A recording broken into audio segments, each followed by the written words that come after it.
The return of A.J. Owens. Oh, man, just when I thought I was out, they pulled me back in. Hope all had a great weekend. Happy Cinco de Mayo to you, and happy Margarita Day. Holy cow. Never leave it alone when it comes to the Eagle drama. So, I'm watching a picture, and I'm looking at the picture of A.J. Owens in his engagement. What do I see? See a bunch of the Eagle players there, and look at that. There's Devontae. Is that Saquon?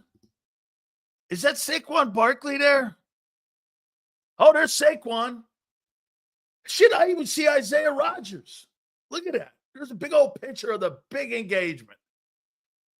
Look at this right here. I think Young Watson. Yeah, I think that's the Kobe over there. I don't know. A couple of his boys. What's not there? Who's not there? Let me guess. His Highness. His Highness is not there. King Hurts must have another scheduling conflict. Must have to do The View. He's really popular with The View. Holy cow. Hit the like button. Supers go to the top. Oh, yeah, no, excuse me. That's Anus Smith there. Let me double check. Yep, there he is. Anus Smith. That's him right there. Look at him. There's A.J. Owens. Holy shit, man. They got the whole crew there. Except for one guy. His Highness. King Hurts.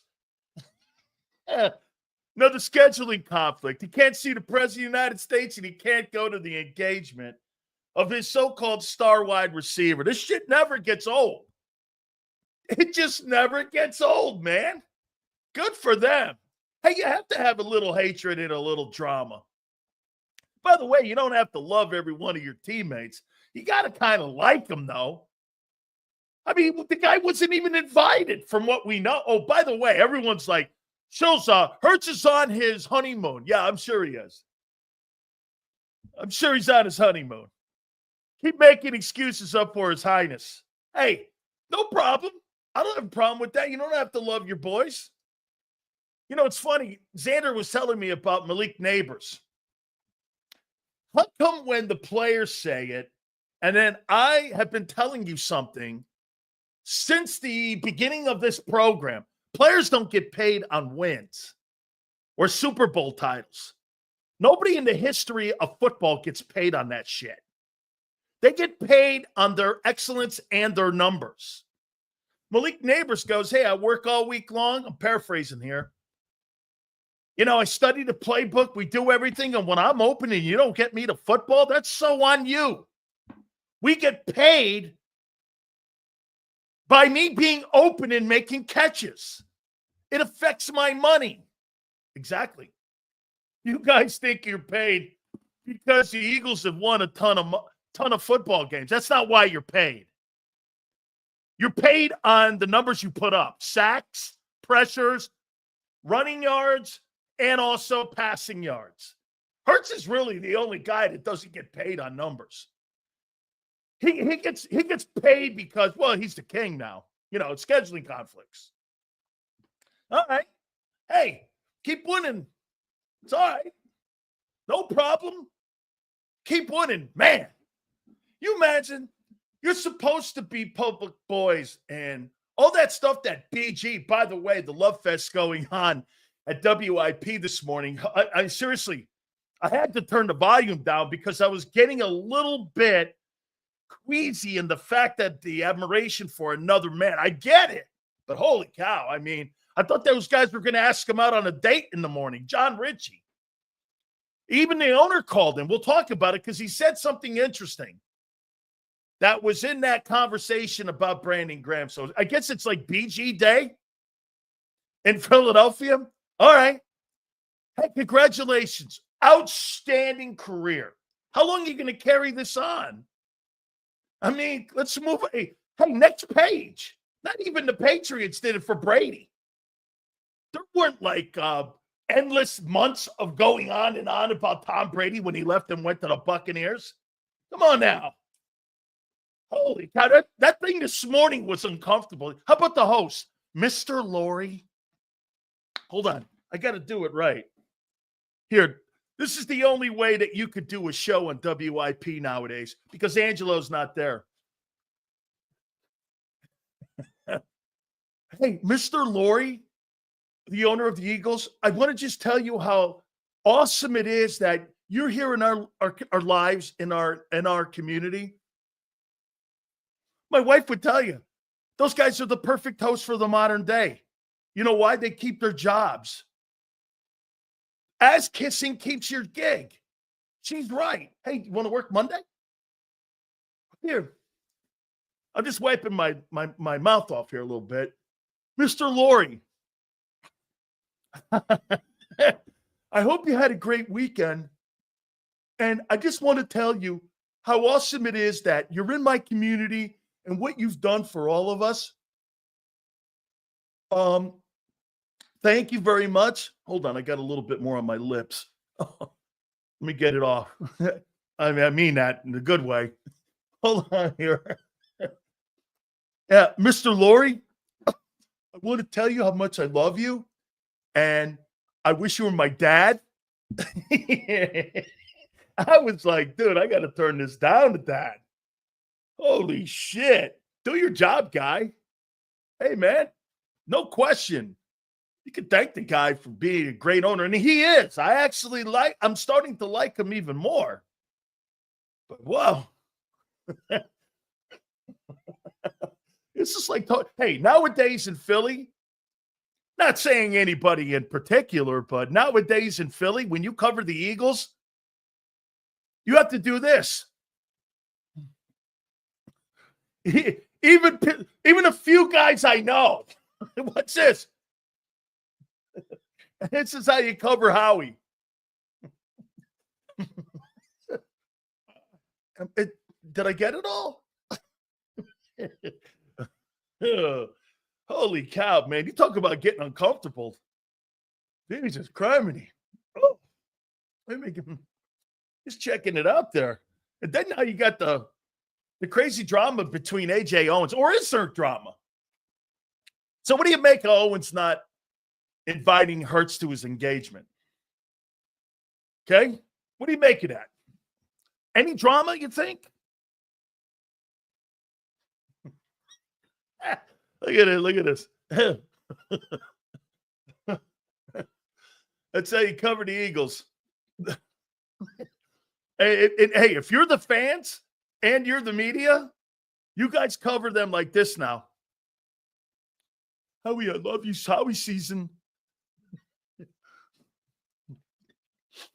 How do I look? Do I look okay? Am I presentable to the GM and to the head coach? Oy vey, give me a break. I mean, hey, unbelievable. I thought it was really awesome listening to it, though. We'll talk about it.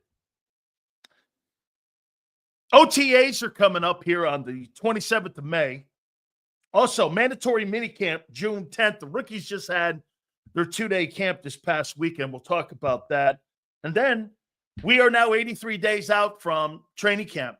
I just told Xander, you're less than 3 months away from the start of the pro football season now. Are you ready?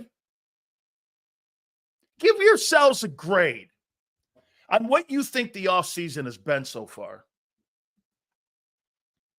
for the Eagles. What do you think? What has the offseason been? The offseason has been what? So far, hey, let's do this. How many days since February 9th? How many days has it been since Feb 9? How many days? How many days has it been since February 9th? It's been 85 days. Oh, isn't that crazy? It's 85 days since you won the Super Bowl, and it's 83 days to the start of training camp. So in the last 85 days, it's been what? Name me a place you got better.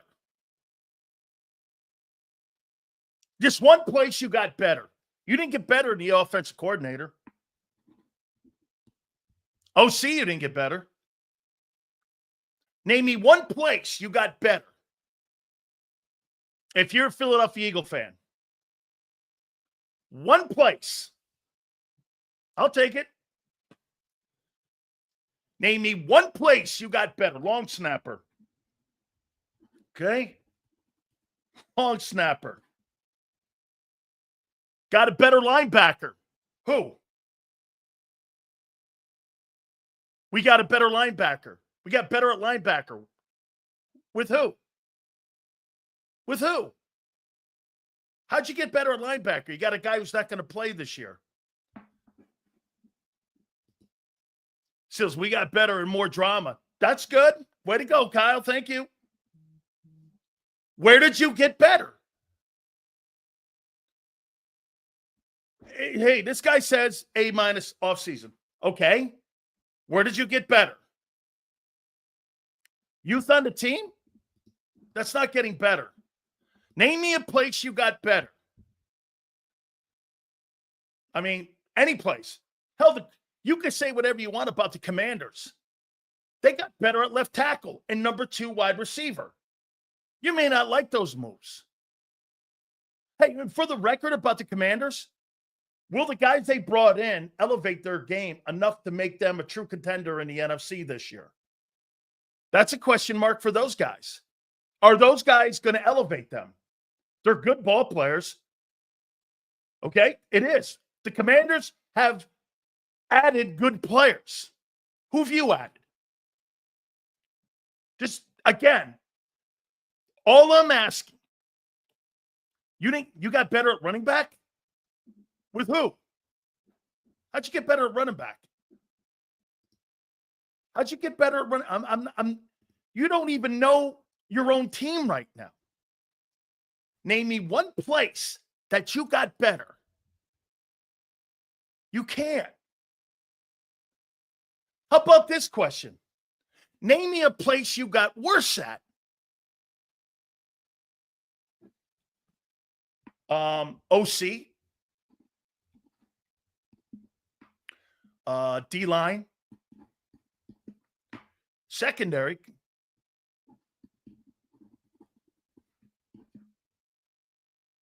Right?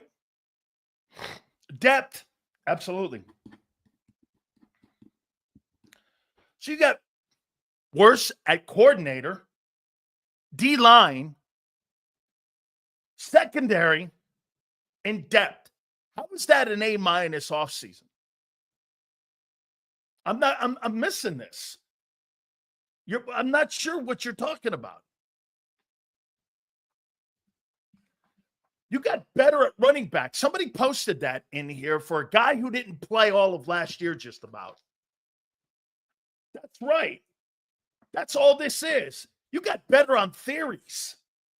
You got a theory that you're going to be better at linebacker because the kid you drafted who won't play this year until the midseason is going to make your linebacking core better. Okay? Where else? Safety? Theory. D-line? Theory. You have nothing substantial. Here, I think the Rams got better at wideout. Why? Well, because they added Devontae Adams. And now they've got Stafford. Here's the key with the Rams. Can they keep Stafford upright? They got issues. I'm not saying teams across the board don't have issues themselves and more issues than the Eagles. Your issues, again, it's an unknown commodity on defense right now. You guys are giving more credence to the coaching staff than you are the talent on the field. Here, there's only certainties on a few players on defense. Bond, Carter, Q, Cooper. The rest of them, fill in the blank. I'm certain Malott and Lane are good. I'm certain that Dickerson's good. I'm pretty certain Cam's good. I'm certain your quarterback's good. Your 2 wideouts, your running back. That's all a certainty. You have 3 certainties on defense. back. Nolan Smith is not a certainty.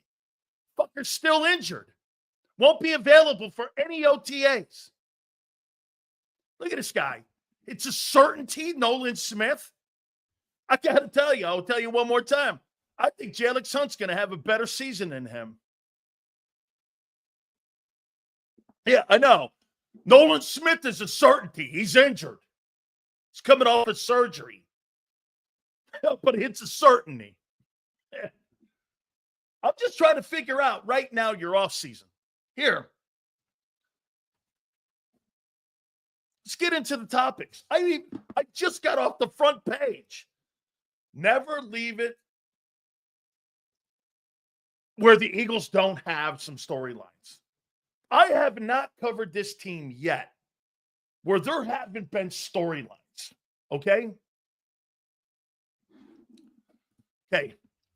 Just like you regularly say, they're in jerseys and hats. We'll see how the plan plans out. Absolutely. Bob. Well, but Bob, you would agree. I'm pretty sure what the offense looks like. You know what I'm saying? I'm pretty sure what they have on that side of the ball. I'm pretty sure of that. So let's do this. Well, let's ask this question then right out of the gate. Will the Eagles defense be able to overcome the personnel losses this year? Isn't that the main question? Isn't that the number one question? Hey, Bob, isn't that the number one question so far this offseason? Will the defense be able to overcome all the personnel losses? Right? You have no personnel losses on offense. Well, God will be gone June 1. Okay? Who's playing safety? Who's playing corner? Who's playing the other linebacker? Who's playing your D-line, really? And by the way, you don't even have a position for Jahad Campbell yet. You don't even know where that guy's going to play.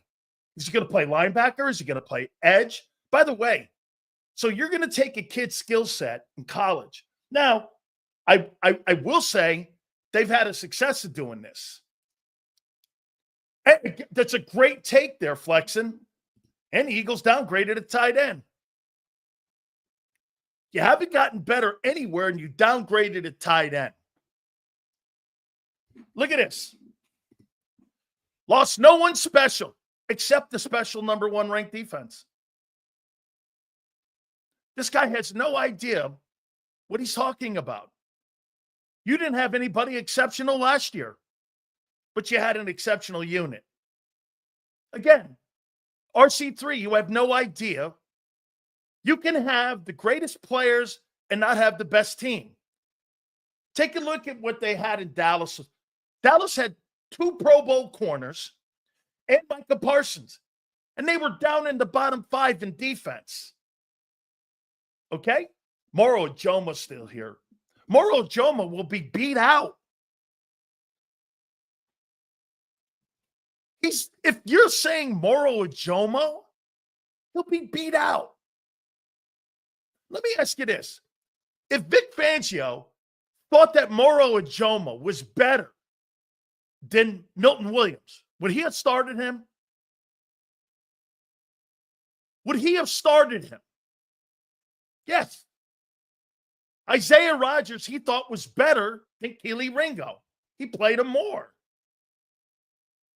Why are you lying to yourselves when what they did a year ago? Let me tell you this. Like I said, the Eagles knew a year ago they weren't going to pay Milton Williams. They never offered him a contract. They knew they were never going to pay Josh Sweat. Why? Because they had asked them to take less money. They were never going to pay him. They knew last September they weren't paying those guys. So don't you think in that process, if Vic thought he had better players, they would have started that transition a year ago? Use your brains. Get this. So here's the flaw in this idiot's case. If Vic is such a great coordinator, what happened in Miami? What happened in Miami where he bombed as a D coordinator? What happened? Anybody know? You know why he bombed? Because he didn't have the good personnel. My God almighty. This guy thinks the coordinator makes the defense. It's the Jimmies and Joes that make it work. When Campbell gets healthy, I hope they give him the opportunity to do it all. Why suppress talent instead of letting it grow? Well, that means you got to come up, JD3, with a position. Okay? Top 10 defense that year. Really, at the end of the season, the Miami Dolphins were falling on their face. You mean in sacks. Okay? Help me out here. Dude, you have the Eagles put themselves in a position to overcome the losses on the defensive side of the football? I don't believe so. I think you're in the 15 area right now. I don't think that's bad. Dude, eventually your offense has got to stand up and help your defense. Last year it was your defense helping your offense. The only reason that you won that Super Bowl a year ago was because you ran the ball exceptionally well, better than any team in the league, and you were the best defensive unit in the league. You've got to duplicate that again for you to win the Super Bowl. End of story. Okay, get this. What the fuck is this guy hearing? Again, another numbnut who just had some sort of stupid-ass common sense about him not even being available. If this guy's saying Campbell isn't good, who said that? He didn't even miss a game last year playing through it. He's not available according to your general manager, asshole. I'm just saying it. Hey, Zach, your fucking GM said it. Are you an idiot? I'm going by what your general manager's saying, numbnuts. Your general manager's saying it. This guy is saying that I made that comment. Howie Roseman a week ago on the Rich Eisen show said that. What the fuck are you talking about? You took me making it up. I didn't make that up. Your general manager said it. Sills, I think there are bigger questions on the offensive side than on the defense. Interesting take. They have talent on O that did not play to potential most of the season. Can they get fast and buy Vic some time? Again, I think that last year, think about it. The offense never really clicked. It was Barkley. They realized that they couldn't duplicate the 23 and trying to make the kid grow quarterback because the quarterback is never going to – the quarterback is who he is. He's never going to get better. We're 6 years in now. That's who that guy is. You think he's all of a sudden going to have an epiphany and be some electric quarterback at the pocket and carry a team 17 weeks? That's not going to be him. I mean, what are we, 19, 20, 21, 22, 23, 24, 20. Fuck, we're 7 years in. Right? Did he get here in 19 or 20? I forget. 20. So it's 6 years. 20, 21, 22, 23, 24, 25. This is 6 years. This is who this guy is. He's not going to get any better and he doesn't have any more talent hidden away. That's who that guy is. Joe Burrow is who he is. Josh Allen, Mahomes, Lamar, the key is building around these guys and putting pieces on the offense that help the deficiencies of each of these quarterbacks. You're not going to get any better. You may see the game better, which is important, no doubt. No doubt. Yeah. Here is the flaw in your argument. Okay. If you continue to question the GM does not get a hall pass because of last year. That's a different year. 23% of the rosters in the NFL are turned over. The Eagles this year had more because of contracts. There's the flaw in yours. You're giving the GM credit for something that happened 85 days ago, and he ripped apart. It's not the same team. It's not the same roster. What are you talking about, Anthony? The fundamental flaw in your take right there is you're assuming the GM is going to retool with rookies and free agents. That's your flaw. Am I right? Okay. And it's not the same coaching staff the last 7 years. There's not a guy on that football team outside of Jeff Stoutland that has been there 7 years. Facts. Facts. And the majority. Hey, and by the way, the guys you had questions on a year ago were in the building 3-4 years. Josh Sweat, Milton Williams. All of those guys were in the building. How many guys are on the football team right now that have more than, let's take a look at this. How many guys on the football team now have more than 3 years experience on the Eagle depth chart? Let's see. On defense. Ojomo's been in the building. Davis. Carter.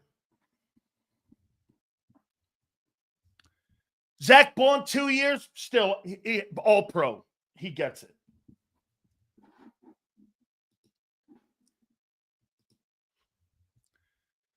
N'Kobe. He's been in the building. He gets it. Huff, non-starter. Q, 2 years, he gets it. Reed. Keeley. All these guys been in on the team. Cooper, 2 years. Let's take a look at the backups. Ty Robinson, none.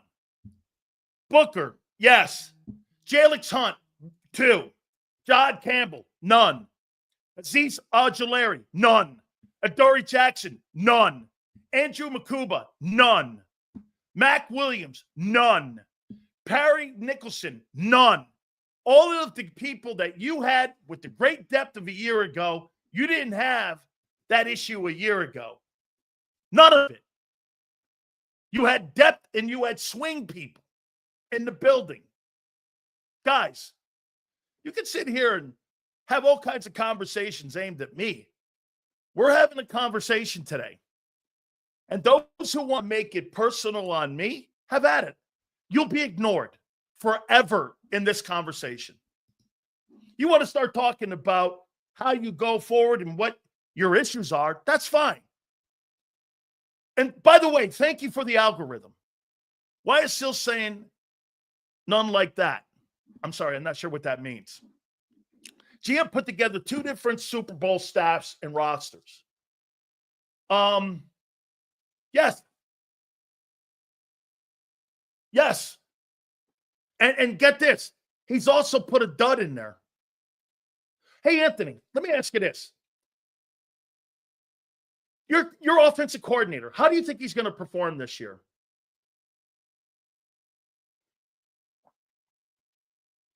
How do you think he performs?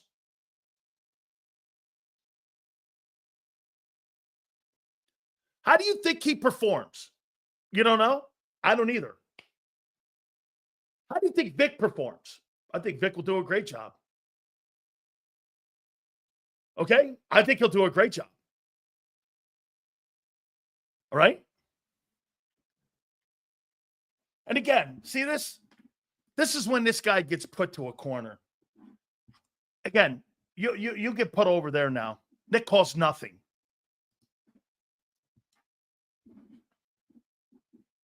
Patullo's the biggest liability? Wait a minute, Philly. I don't know that yet. I don't know if he's going to be a liability.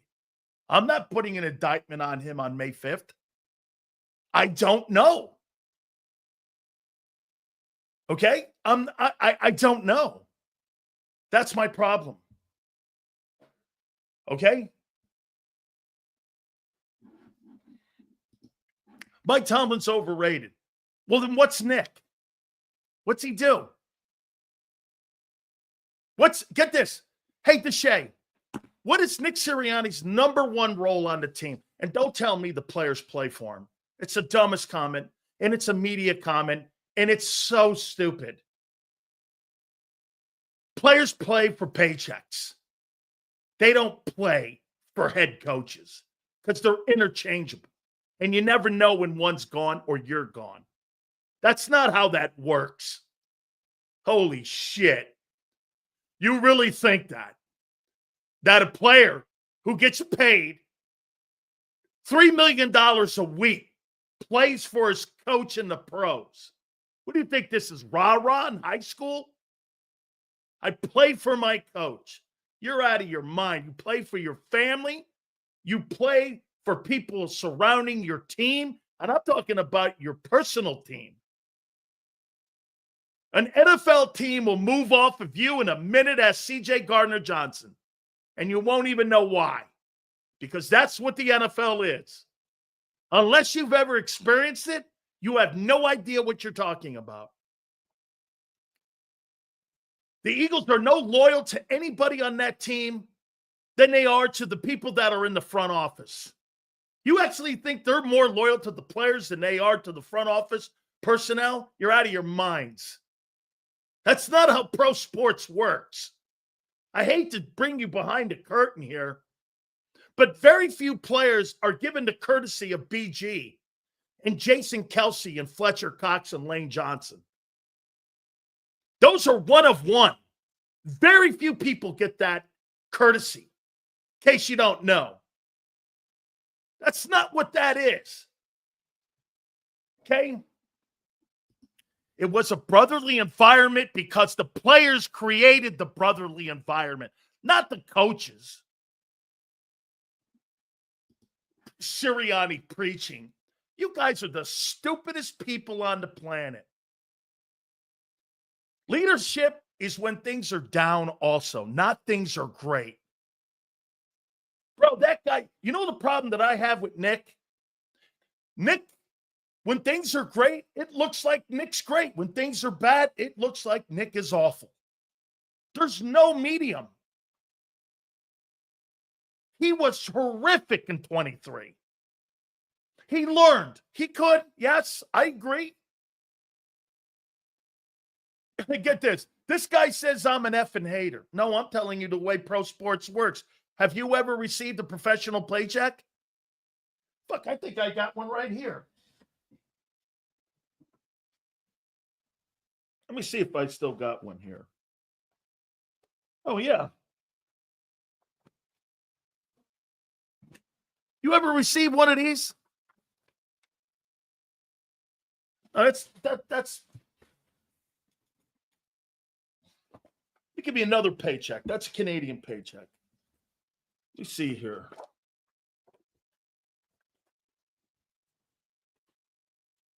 Let me see here. Here it is.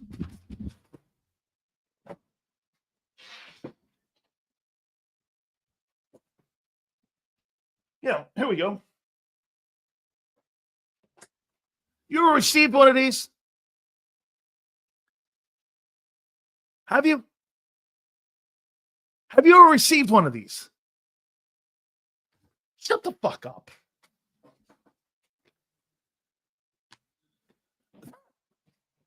Telling me how it works. Okay. Look. Here's a Canadian one. And here's a professional NFL one. 10 grand. Sorry, Prince. I know you don't see many of these, but there you go. It's 10 grand. It's a bonus for being on the roster, including my paycheck.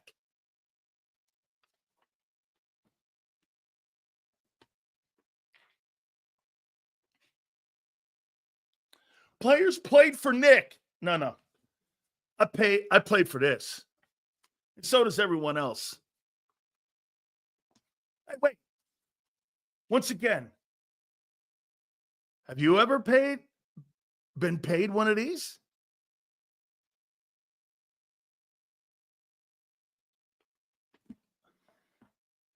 Have you ever been given a $40,000 bonus?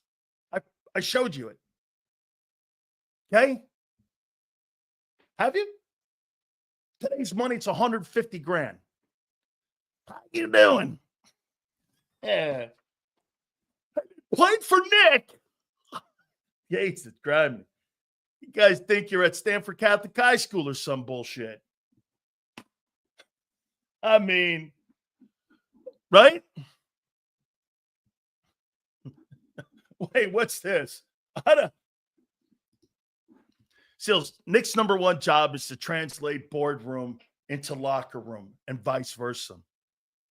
Yes. He tells them what owner and GM want and the organizational mentality. That's what he means by culture. Yes. It's a skill that we can't really quantify, but we know what it looks like when it's done well. Yes, it was done well last year to a point, or 85 days ago, was done exceptionally. Yes. And when it's done poorly, it's done like the year previous when they were blown out by the Bucks. Yes. Absolutely true. Hey, son, like when you sit around with your boyfriend and you guys are going over and playing dolls and G.I. Joes, ask you something here, man. Do you guys just like somebody's talking about a football game? What do you look at the guy and say? You start ripping him because he's got what? A bad looking jock on? When you two guys are sitting around in jocks, or the four of you are in jock straps? I'm curious. Like, hey, young Beezy dude, listen, when you guys are sitting around in your jocks and you've got a pacifier in your mouth and you guys are trying to talk some football, I'm just curious. I mean, like, honestly, do you guys just start ripping on one another, or do you try to have a conversation? I'm sure there's many things you guys can talk about. I mean, you know, I honestly, man, can you imagine this guy here, young Biz, sitting in a jock with his four buddies, I guess? Hey, Bob, what do you think? I don't know, Clint. What would young Beezy's guys' names be? Clint, Harry, Skinny, Smoothie. Oh, man. Sills, no offense. I've watched the Steelers for over 20 years. I don't care who the coach is. You can't keep getting bounced in the playoffs every year. Cal, I agree. Mike Tomlin hasn't won a playoff game in 10 years, but there's only been 3 coaches. So when you see a coach and you're saying coach, there's only been 3 since 1969. Melvin. I'm sure there's a Melvin in the crew. Hey, can you do me a favor? Can you give me my pacifier too? Hey, can you imagine this circle jerk with LJ and Beezy in it? That must look good. LJ and Beezy sitting around in a circle jerk. And one's got a Canadian jock on. How you doing? All right. Final question here. How many people in here? We're going to write this down here. Okay? Hey, look at this guy. Hey, dude, now you can go and now you can tell everybody, Sileo acknowledged me. Sileo acknowledged me. What a day. It's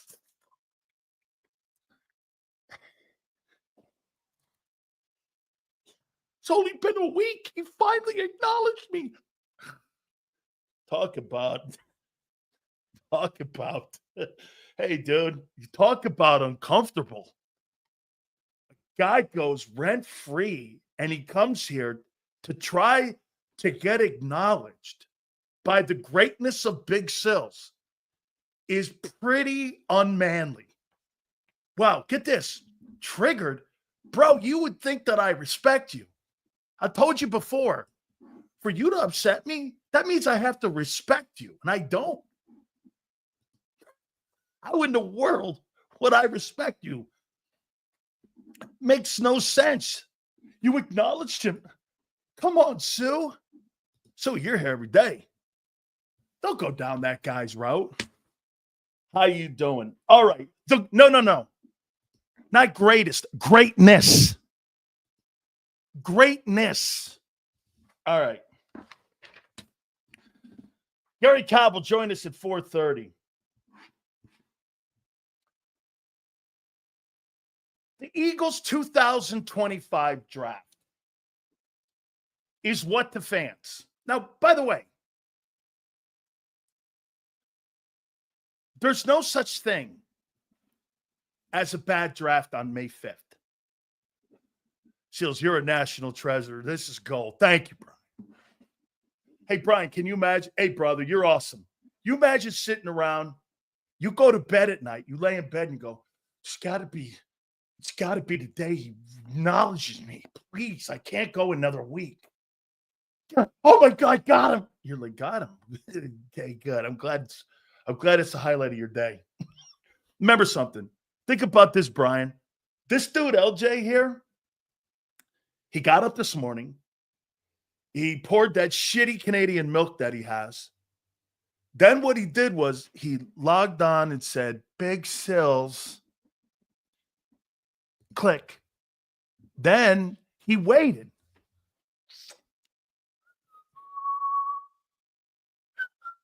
He waited for about 10 hours. It's getting closer to 2 p.m. Eastern. Oh, my God.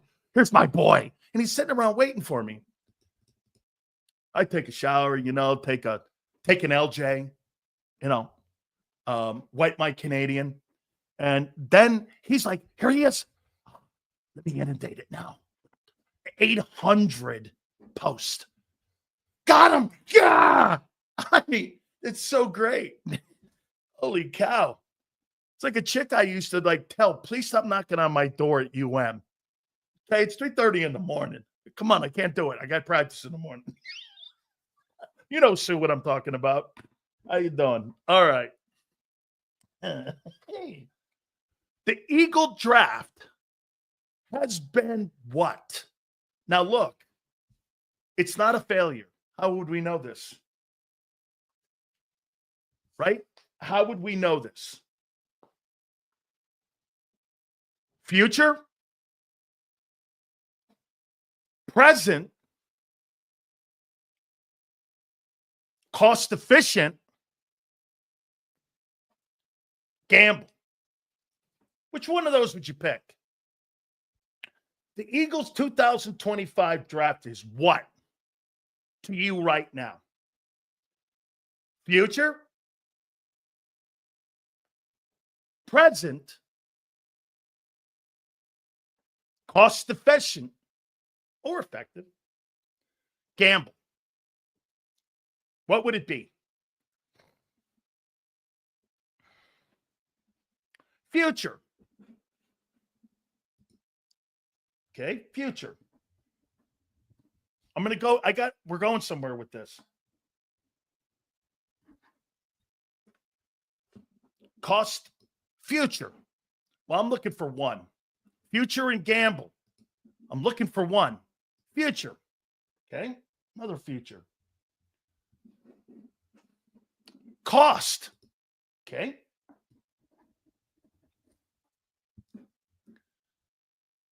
What else?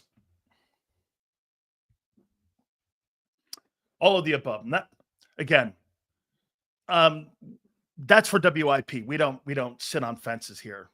Okay. Let's see here. Gamble. Okay. Future, if one. Okay. Future. Future looks like to be the big comment here. The draft was about finding versatility.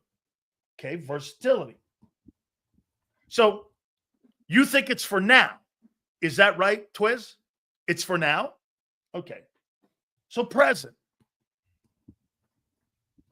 You're looking for versatile guys now. Right? Okay. So let me ask you one more time here. What's more important to the Eagles? The 2025 season? Or the 2026 season when I have all those draft picks? Campbell's a future guy. They're not talking about him being a guy right now. Here's what I would say. I think this is about being cost efficient. How many people look at this draft and go, how many starters do you think, just personally, and by the way, I don't really know. There could be a bunch like a year ago. How many starters do you think you're going to get out of this draft this year? See this, what people are saying? You guys are looking at the 2026 season, and so are the Eagles. And that's why you've taken a step back this offseason. You're going to get 2 starters, 1 starter, okay? Makuba. If I had to bet, Makuba's going to be a starter. John Campbell, where are you playing him? In Dean's spot? Where does Jahad Campbell play? Who are the starters, Flexen? 2 to 3 starters? Okay, name them. Name the starters off this draft class. Makuba and Robinson. Okay? So then you think that Moro Ajomo is going to be beat out. Is that right? And Ty Robinson's going to take that job. So you think Ty Robinson, a rookie, is going to win that job. And do we think Makuba at safety? Okay, Makuba. You think it's going to be a day 1 starter. Okay? Where's Jahad Campbell play? Where are you playing him? Or are you making a new position for him? How are you using him? Hey guys, I think this is a fucking fair question. To keep that out there in limbo like that and not answer the question, well, we're going to maybe play him off linebacker and edge. What's his position? And I heard John go like this, you can't label him. Well, fuck, he's got to start somewhere on the field. Well, where does he start a game? So inside linebacker. So wait a minute. Edge. Are you telling me you're going to take who out of the game? Jalix Hunt, Nolan Smith? Who are you taking off the field? Bro. He's got to have okay, let's pretend he's going to start. Where are you starting him? I'm not saying he didn't. Fine. And I'm not saying he's not good. Where are you starting him? Like when you line up for the first series on Thursday night, the first week of September, where's he starting?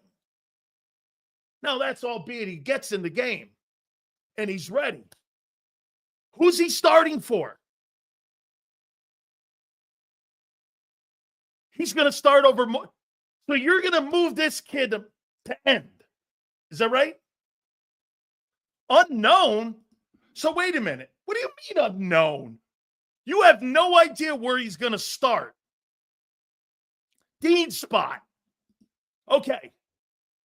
So Dean's out of the game of a guy who's a 3-down player. You're taking off the field. Is that right? Or are you playing a 4-3? Are you changing the scheme? You know, if you had 4 linebackers, you could play a 34, have 4 backers. Is that what you want to do? Who's the third one? How are you playing him? A 5-2? So you're changing everything you did a year ago. So get this. Here's my point to Senor. What you did a year ago, you've lost personnel and you're going to change a front for one guy. Okay, I'll say it again. Senor, where are you? Where's Senor? Where are you starting him? That's what I'm asking you. What am I saying? Where are you starting him in the first week of September? Eagles used Bond and Dean last year. Okay? Where are you starting him?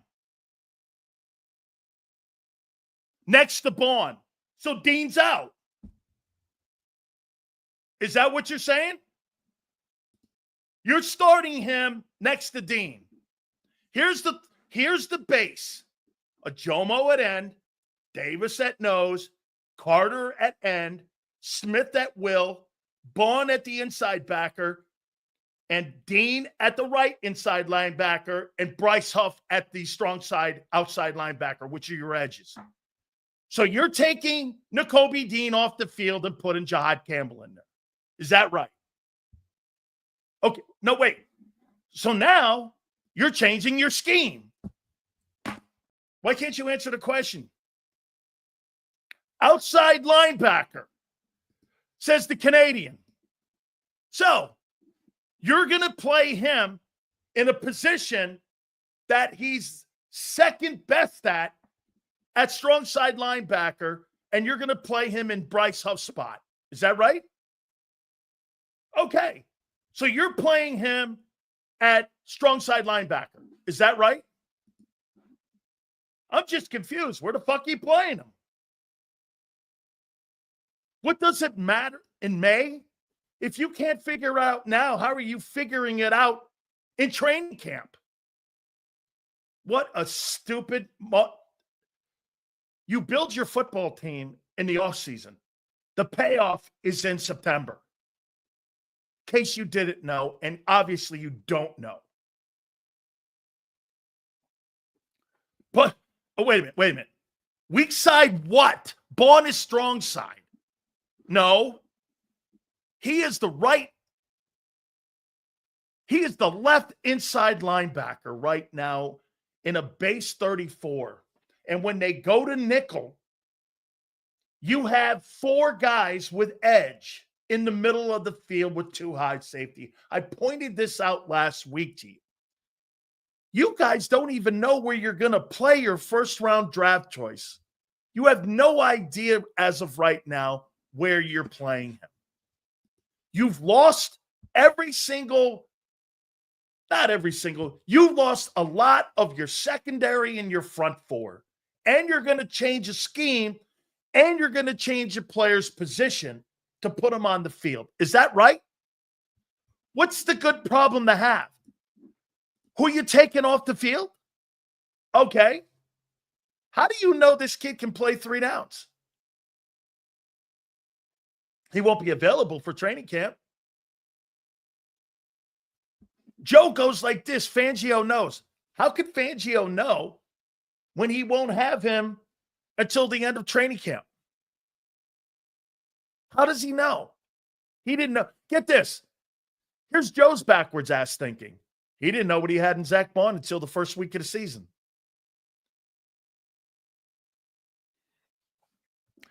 Campbell said in the press conference, I don't have a position. I'm a football player. So wherever is my answer.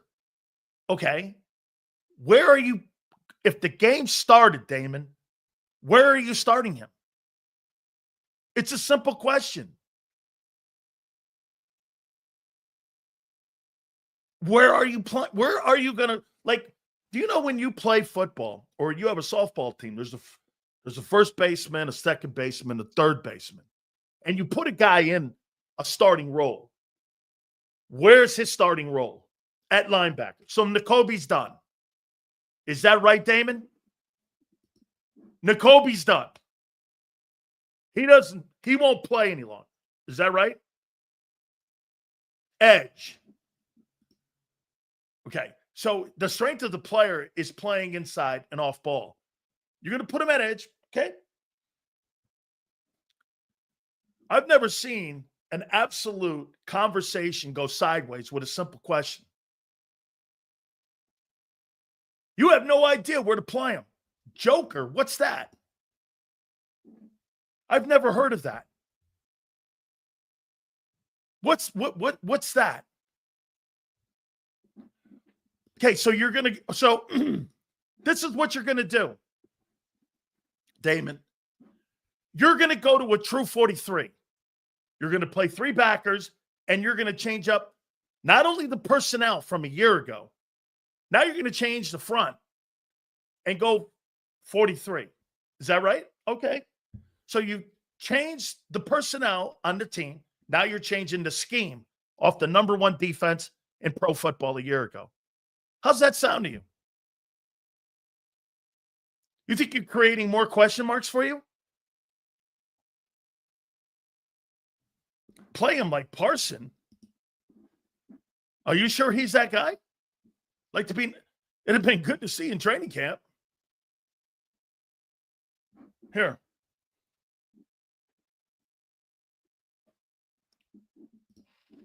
This is a good question.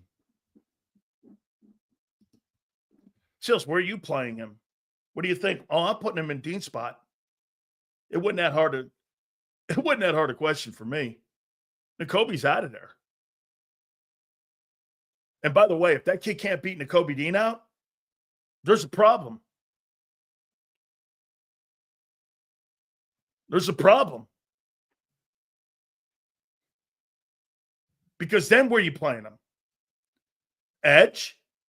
If that guy can't beat Nakobe Dean out, you got a problem. Who's it going to do? Go over to Zach Bonds? Or are you flipping the defense upside down? Again, ask yourself the changes that I just said. Not only are you talking about changing personnel, now you've got to, now that's a good one here. Trust me, this is an unbelievable take by a guy who has L takes throughout his entire legendary career. Most versatile defense. That's a great take. So are you suggesting RC3? 1 week you play him inside backer. Next week you put him outside as an edge guy? Vic may go for that. That's not awful. That's not an awful take. And it's a matter of fact, what that creates a tougher matchup for the offenses that you're going to play. That's a good take. If that's how you're going to play, get this, guys. When it comes to Jahad Campbell, you may have to accept the fact that he is not a starter. It just depends on what the team is that week. He may come off the bench. He may be a guy that 1 week does this, 1 week does that, and guys are sitting. Maybe Nolan Smith sits 1 week. If Jalix Hunt, let me ask you this. If Jalix Hunt gets out of the gate like I think he may, and Nolan Smith is playing like some of you think he is, are you really going to pull one of those two guys off the field to put Jahad Campbell out there? Why would you do that? Why would I stunt the growth of Nolan Smith and Jalix Hunt? Why? Because I drafted that guy 31st? That's counterproductive. That's counterproductive.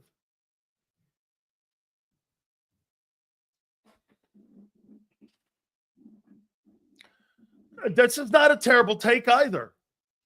Okay, I'm redshirting Campbell, not rushing him back unless he's healthy. So you're concerned about 26. Is that right, Twiz? 26. Like how he is. Okay. Guys, I'm not trying to argue with you. I'm just trying to come to a conclusion on what you're doing with him.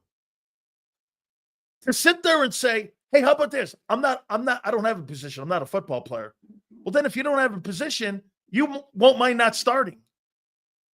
Because it just depends on what week it is. I may have you coming off the bench playing inside linebacker. I may have you coming off the bench the following week playing edge. Because you don't know right now who you're taking off the field. As of May 5th, you have no idea who's going to come off the field. Dean, Smith, Hunt, or Bryce Huff. Those are the only places he can play. Unless you're going and changing your front. Where are you playing him? Is my only question. And is he healthy? How can I build a team around and a defensive approach and know what position he plays when a guy's not available? Right now, you're talking theory shit. You have no idea. Nor do I. I'm just trying to get a handle on what they're going to try to do with them. Feels kind of like how Belichick ran the defense in New England. It was a chameleon, yes. I remember this with Belichick. What made him so good? I remember a running back gaining 200 yards. Hey, Bob, tell me if you remember this. There was a running back who gained 200 yards versus like the Jets or somebody. I forget what it was. This guy had like 200 yards rushing. Next week, Belichick didn't activate him. He wasn't active because they were going against a different style of defense. That's okay. If that's his role, I mean, are you changing the scheme, the personnel, and you think so? Wait a minute. For one guy, you're going to change the scheme, and you've lost half your secondary and half your front four, and you're going to change the scheme, and you think you're the number one defense in the NFL. How? We can't play 43 because we don't have 43 ends. That's another great take. And the base 34, Campbell's inside linebacker next to Bond. And nickel, he can slide to Sam and move Munda on to Mike. So you're taking Bond off the field?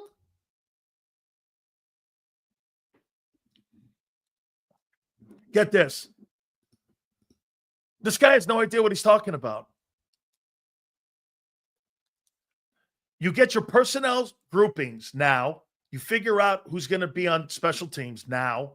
You figure out what substitution packages you're going to do now. You practice them in July in training camp.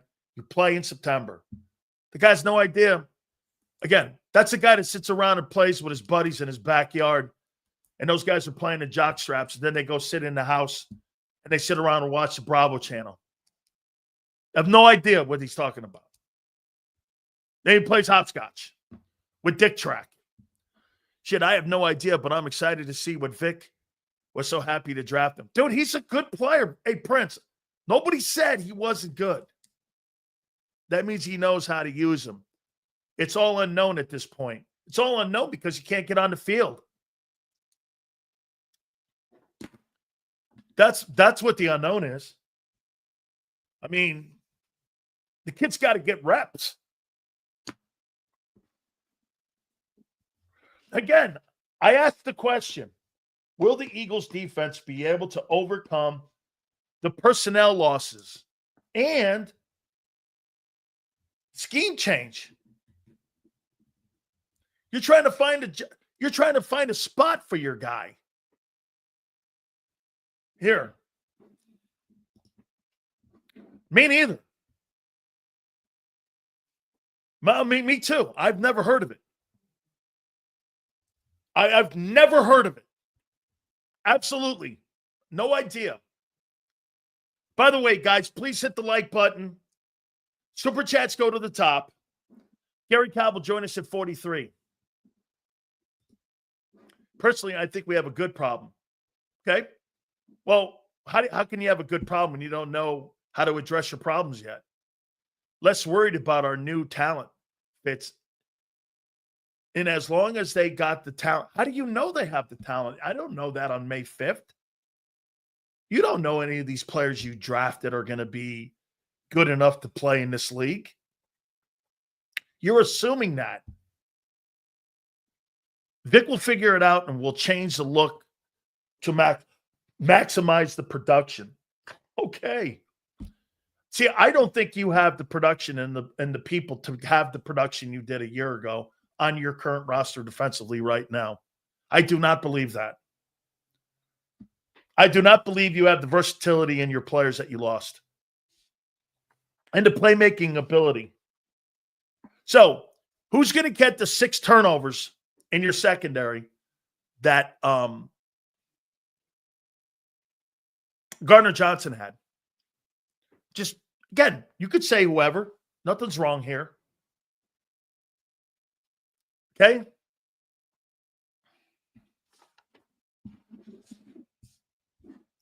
Reed.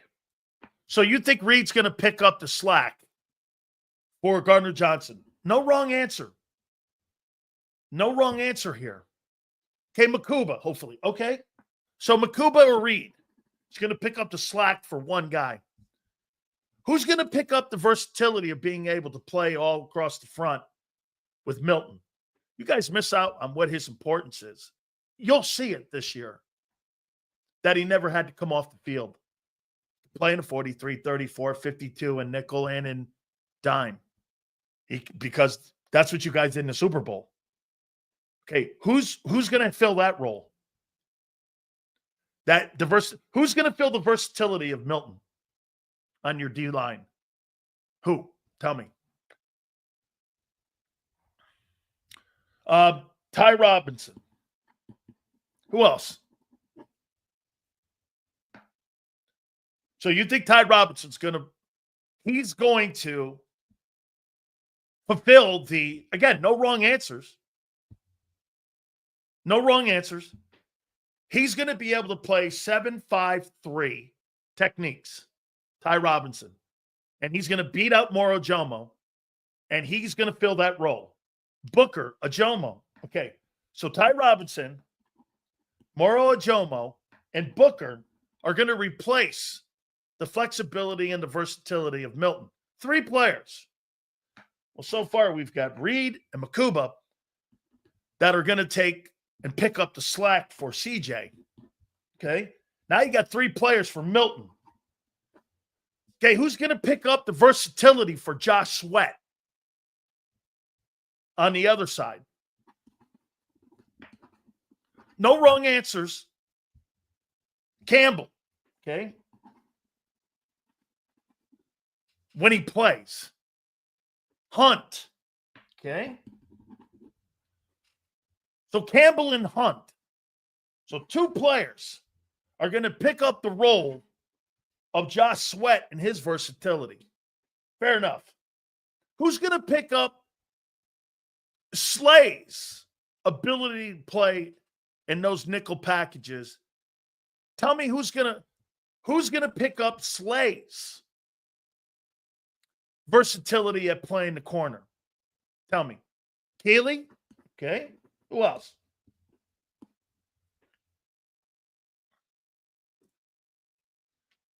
Keeley. Adoree.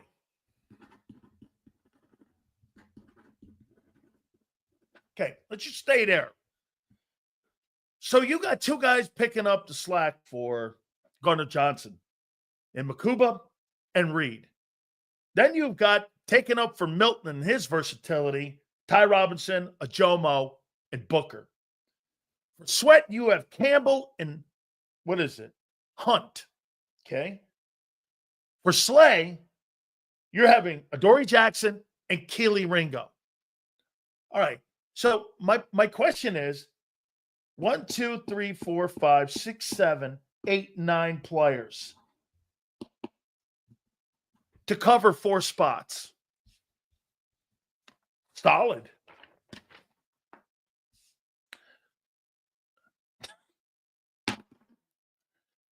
You think 9 players are going to replace the production and versatility of 4 players?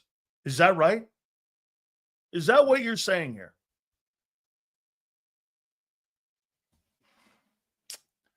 Vic's got quite a job ahead of him. Okay?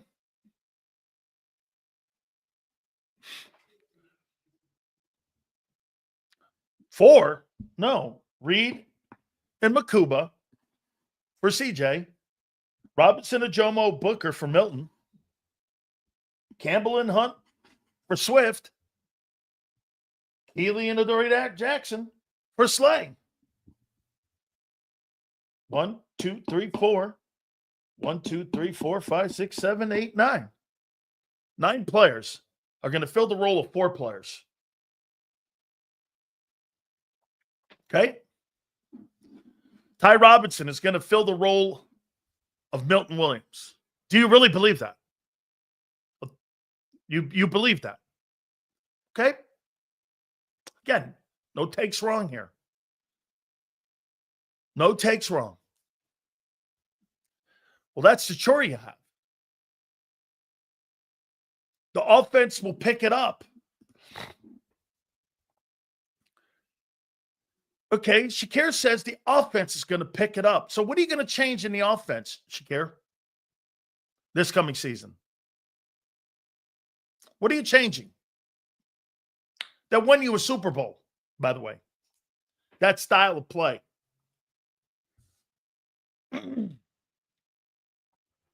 What are you changing?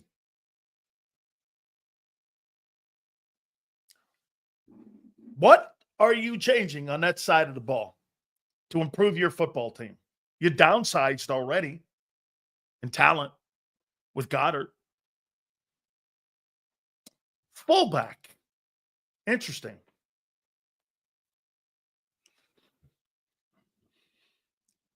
A fullback is going to improve your game. If you have a fullback, that means you have no third wideout. More passing. So get this. Shakir's attitude is, let's take the ball out of the hands of the guy who was instrumental in winning the Super Bowl for you guys and getting to that game, and putting it into the guy's hands who wasn't instrumental throughout the season last year. By the way, it's not a slam on Jalen Hurts. That guy had an iconic year. I'd take the ball out of Tom Brady's hand if I knew that guy could win me a Super Bowl. Hey, Tom, don't be butthurt. But if that guy can carry the mail, and you know what Brady would do too? Brady would say you're right. Brady would say you're right. The greatest thing about Tom Brady and how he won ball games, Tom could win a Super Bowl. Tom Brady's won a Super Bowl throwing the ball 153 yards, and he's lost one throwing one for over 500. That's all you need to know about him. He wouldn't be butthurt over that. Oh, you want to take the ball out of my hands? If we got somebody who can win the game, Tom was about winning the ball game. He wasn't about filling up a stat sheet. That's not what he was about. And some of you get butthurt over that when you hear, well, we're going to take the ball out of Hurts' hands. If Jalen's smart, which he was, go ahead. As long as it results in wins. Now, that's going to bug AJ because that means AJ doesn't get his touches. And as you know, by wide receivers and the relationship between Jalen Hurts, all seriousness now, the relationship between Jalen Hurts and Saquon Barkley and A.J. Brown, it's absolutely been different now because of what? A.J. Brown's the third most important player on the team. It's Barkley, Hurts, and A.J. now. They didn't win a Super Bowl with A.J. Brown being a part of that offense and that offensive attack. He was not anywhere in that. No. In the playoffs, the Super Bowl, yeah, he was good. The rest of the season, A.J. Brown was a dude. I mean, he was. Passing game was below average. It was the number one attack in running the football. By the way, no shade. It resulted in a Super Bowl. This is no shade. Hey, how could it be shade? I can't help it. AJ's not going to get his touches anymore. Now, again, Shakir wants to go back to throwing the ball. Why would you do that? Don't you want to do the things that win you the Super Bowl? Why would you change that? Why would you go back to the 2023 mentality of putting the ball in the air more when that didn't result in a Super Bowl? It resulted in a meltdown. Why would you do that? That makes no sense. I think Jeffrey Lurie kind of unzipped his zipper today when they were having him call into the BG Love Fest on WIP. Because he told John Ritchie one thing. What was it? And I thought that was the most important thing I heard. Besides Brandon Graham and all the stuff they were talking about. Here's the owner. I thought it was pretty interesting what he said.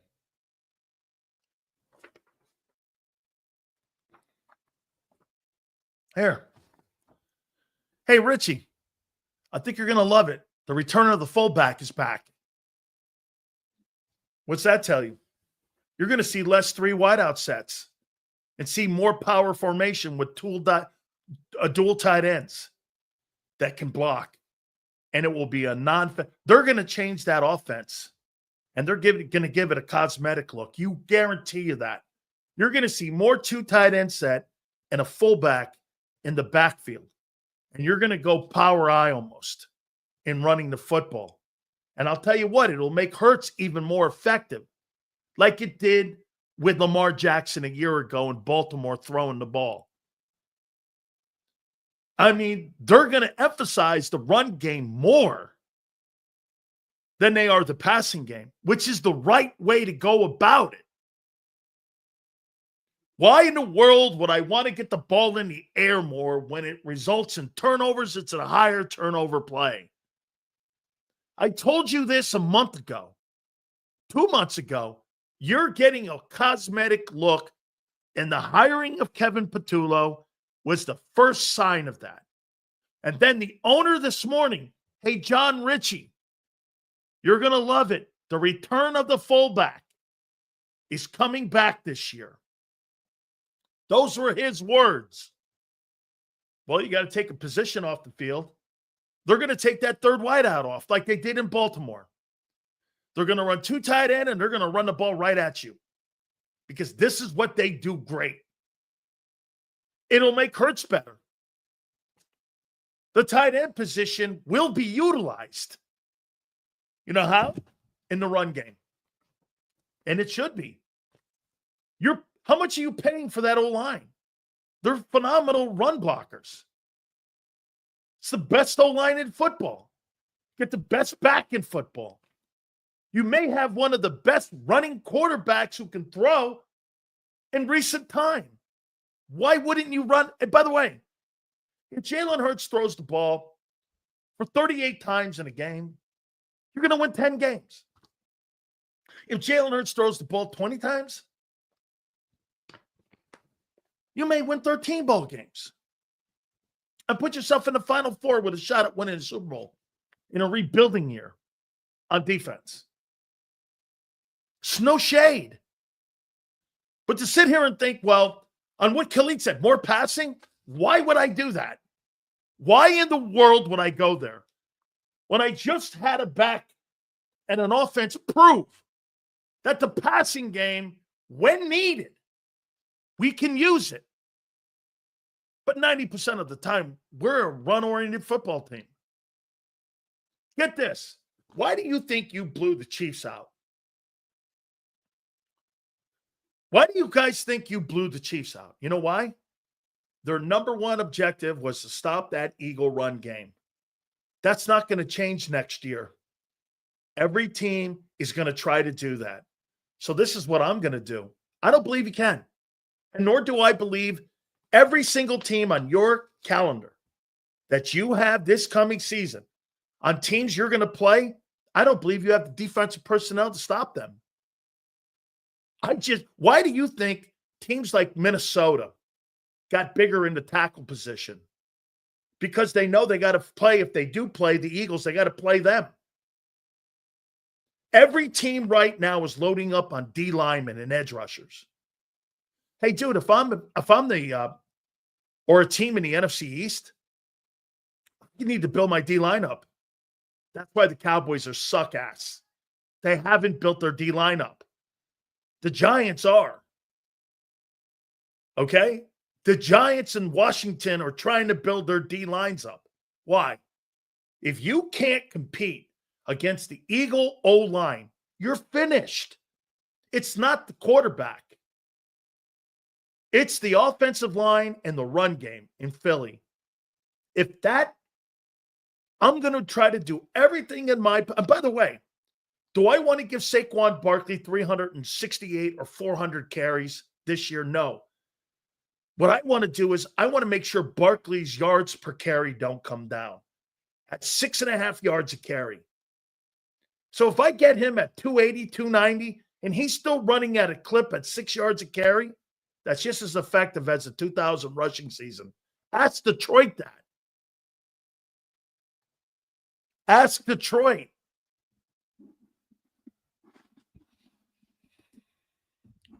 The Giants think they got the next Lawrence Taylor.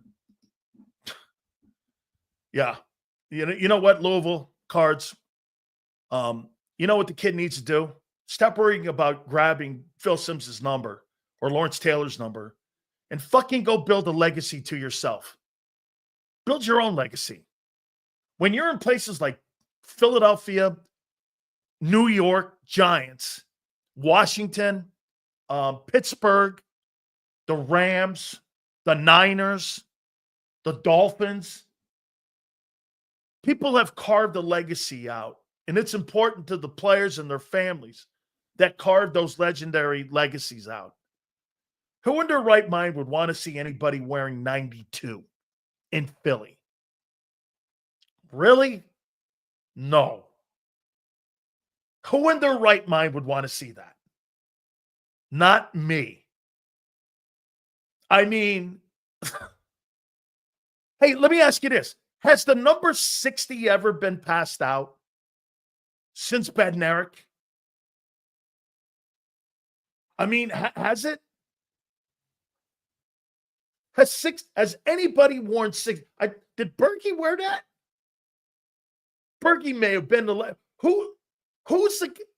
has that number ever been worn by anybody in the last 30 years? Number 60. I mean, have they? I'd be like this. I'm not wanting to see anybody wear 60 in Philly or 51 in Chicago. Okay? Hey, look, man, I don't mind his confidence. Carter's confidence. 66 Bergie, thanks. That's right. Wore that in Cincy, too. That's right. But he's wearing 60 in Philly. Dude, nobody wears 60 in Philly. Okay? Nobody wears 56 in New York. Nobody wears 51 in Chicago. And nobody wears 66 in Green Bay. It just doesn't happen. I mean, those are called legacies. Build your own. Guy hey, because I get it. You want to wear somebody's number and you want to, respect them. And you want to wear 23. Okay? Hey, LeBron, you're never going to be Jordan. Carve your own goddamn thing out. Brian Dawkins. Hey, you think they're going to pass out Brian Dawkins' number in Philly to anybody ever? No matter who you are. You think Brian Dawkins' number gets passed out? I mean, hey, think anybody's ever going to wear 99 in Philly? Do you really think that? Nobody's wearing that number behind me.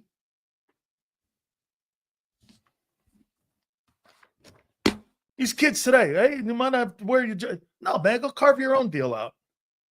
I would never let a guy wear my jersey.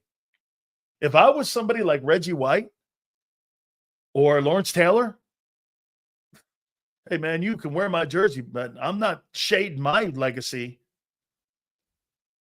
56 is legendary. Why are you even talking about a dude who fake injuries like LeBum? Hey, man, I'll tell you what, that guy, he is the greatest athlete of all time for longevity. When it comes to basketball, he's LeBron. Give me MJ any day. Brady's not only the greatest winner, he's also the greatest longevity quarterback of all time. How would you like to be this? Are you the most talented player in the history of the position? No. But what do you have? I have the most titles, the most records, regular season, postseason, And get this one. Here's the most important one.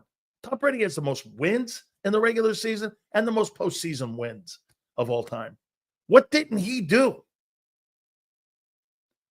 Like, what didn't that guy have? And he wasn't the most talented player at that position. But he owns everything. Got it. It's the only sport you don't have to be the best at when it comes to athleticism. Shit, I'll take Kobe over LeBron. If you had to win one basketball game with 48 minutes on the line, who you taking, Mamba or LeBron? Because you know what I would love about Kobe? If he lost, he'd fight you. I love sore losers. Hey, LeBron or Kobe Bryant. I think that's actually funny. Michael Jordan or Kobe. That's a battle. Those two guys, that's what. Hey, Kobe Bryant or Michael Jordan in their primes. Whew. Man. Michael Jordan, LeBron. I got MJ in that one. Yeah, I'm going to take MJ. All right. So let me do one more thing here before I look at, before we get in Xander here. Hold on. I got a thing here. I got to take a look at one more thing here. Here it is right here. I got to take a look at that engagement ceremony one more time. There it is. Look at this here. There's Kobe Dean. Yeah, look at there's Devontae. Shit, is that Isaiah Rodgers? That sure is. Look at all those guys in there, man. Shit, what? Where's His Highness? We got King James, now we got King Hertz. Where is he, man? Never leave it up to the Eagles not to have drama on anything here. There's probably a scheduling conflict, and I'm sure Xander has the update on the scheduling conflict because I know there was The View. There was a whole bunch of other shit, and I know Xander watches The View. So, I mean,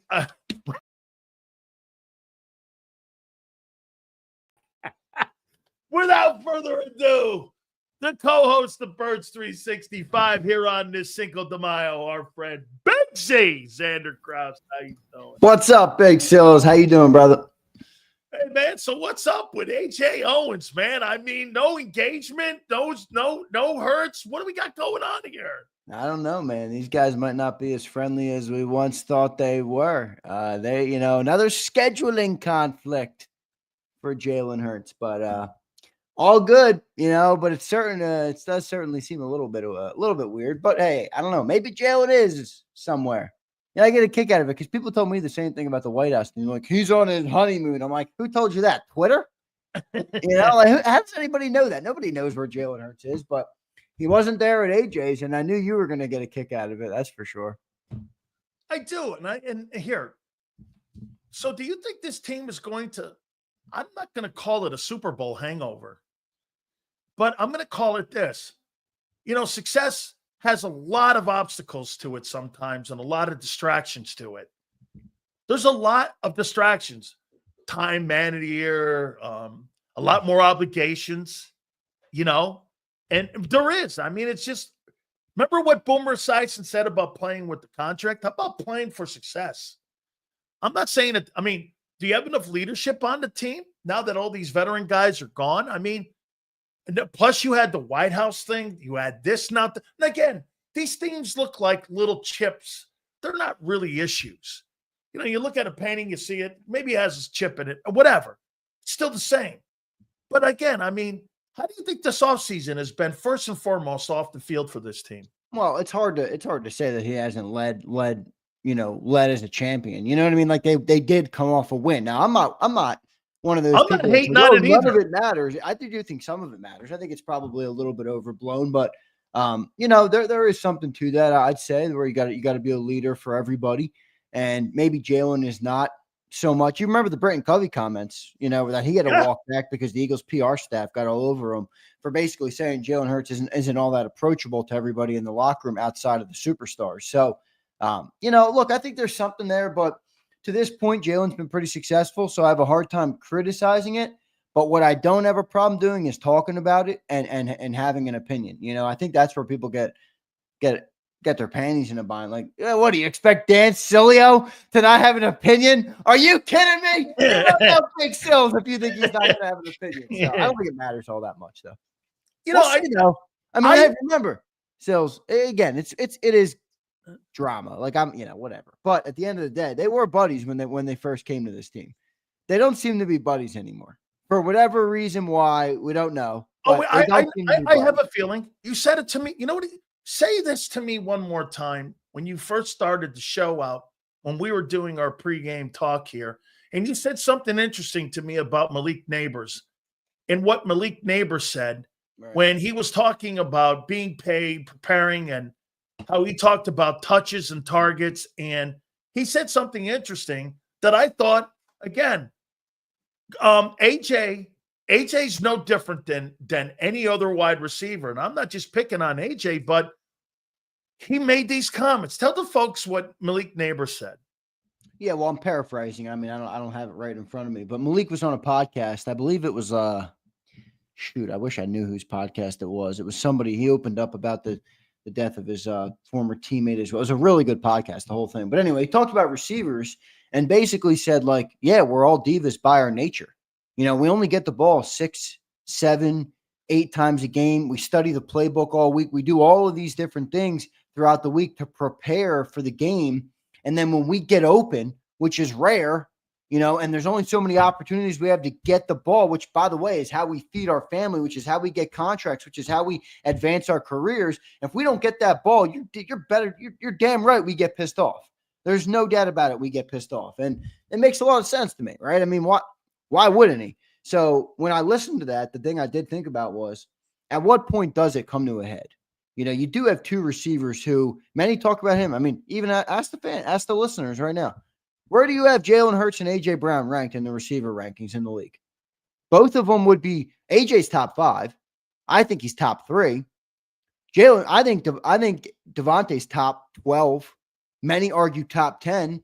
All right, well, those are guys who are going to have egos and obviously want the ball. And in this offense, they don't get the ball that much. So at what point does that come to a head? Or maybe it doesn't. But I'd like to, I do think it would come to a head at some point. Just curious. What's the best combination wide receiver quarterback in the NFL in your opinion right now? Best wide receiver quarterback? Joe Burrow and Jamar Chase. Okay. Burrow and Chase. Would you say Lamar and Mark Edwards is better than Hurts and AJ? No. Okay, the guy did throw for 4,200 yards a year ago. Almost won the MVP. Yeah, but you said Lamar. Okay, no, I agree. Yeah. Mark Andrews. I think Zay Flowers had more yards than AJ last year, though, which shouldn't happen. I mean, Zay Flowers is a fine young player. He ain't that guy. He's not AJ Brown. I mean, okay, that's right. Let me show you where I'm going here. Okay, let me think of another combo. Who's another big time wide? Okay, you think that AJ Brown and Hurts are a better combination than Tyreek Hill and Tua? I think they're more impactful. I think Tua and Tyreek get a lot of, yards that are meaningless, but what's your point though? My point is that don't you think that AJ's looking at this now going like this? If this is where this offense is going, I thought the owner this morning talking to John Ritchie said, hey, John, finally in closing here, the fullback is coming back to the offense. I want you to know that. And I heard that and I was like, wow. So they're taking the third wide receiver off. And they're going to run the ball more, Xander. They're going to be more of a power running team, and that's why they're letting Goddard walk out the building. Is because I think they're going to go more 2 tight end set, And that's why Van Sumeren's on that side of the ball, because they feel comfortable with him back there blocking, which means, in my opinion, there's going to be less touches because there's going to be more of an emphasis on running power football this coming season. And I don't think that that's going to be something that AJ is going to float well with him, because this guy's about targets and numbers. And look, I'm not saying he's not about winning. He is. Okay? But I mean, he bitched a little bit last year about Yeah, and look, and honestly, to be fair to him, I know you call him a diva, but don't you think he did a pretty damn good job at suppressing absolutely his personal wants for what the team? I mean, most receivers who are as good as AJ Brown absolutely would not never have do handled it that the same way. And we gave AJ a lot of shit for how he handled it, but he could have made He that still did way it. worse. Oh no, he bitched, but he still did it. Yeah. Okay, And he I mean, barely bitched. He gave it just enough to get the people talking, because I think at the end of the day, he wanted the people to talk about it. Don't you think that could be more of a problem? If, again, here's why I say this. I said it a year ago, and I think it's going to play another factor here. Dude, when you have that kind of physicality of a football power offense, the way the Eagles run it, that means those wide receivers are in for another year of blocking downfield the way that they did a year ago. A year ago, they missed some time doing that again. AJ's almost back to the days when he was in Tennessee blocking for Derrick Henry. Look at his numbers. He missed some time. He didn't have the same numbers that he had the previous 2 years. And now they're going to go back, and it looks like to me, don't you get a sense, listening to what Lori said today too, just kind of in passing, he goes like this. He goes, hey, we're going to bring the fullback back this year. Be on the lookout because it's coming back. They're going to be running the ball. That's the most I've heard the owner endorse a strong running game maybe ever. So he's clearly on board with it. Obviously, they got Saquon Barkley. They paid him. You had to get approval from Jeffrey Lurie to do that. So they are clearly embracing the running game. Now, everybody says that, every AJ got paid. It's a fine point, Brandon. That's fine. You could say that. But look, these are human beings. You're not talking about pieces on a chessboard. You're not talking about, video games. AJ Brown is going to want some targets. He's going to want more targets. In fact, I think he's going to need more targets this year, because I think defensive coordinators are going to take away Saquon more so than they did last year. But Xander, this guy says, Xander, don't fall for the crowd. What am I falling for? I'm responding to big sells. He could have any take he wants. I just asked, but I'm you know what people do? They get their little panties in a bind when someone asks a question on what kind of fundamentals that they're going to go at and trying to approach running the football this year or trying to execute the offense. I had a guy earlier saying, well, that's passing more. Man, why in the world would the Eagles want to pass more this year when last year it proved when they passed less, they won a Super Bowl? How does that even make sense? So they're gonna run the ball more. Yes. They're gonna run the ball like Why they did last year. Why and are you saying to me that you think that could be a problem with AJ this year? I think that could be a problem with the guy who likes to have targets and catches and likes to win. I think AJ likes to win, but I think he wants to win the Super Bowl his way. And that's through him, not through Barkley. Everyone's got an ego, dog. Everyone has an ego and how they want this thing to look. Yeah, and honestly, I think AJ's ego is not very big compared to other receivers. Dude, this thing could be Tyreek Hill, and this thing could be a train wreck. If the Eagles move off of AJ Brown, it won't be because they don't like him. It'll be because of money. They moved off of Tyreek Hill in Kansas City because they didn't like him. That's why they moved off of him.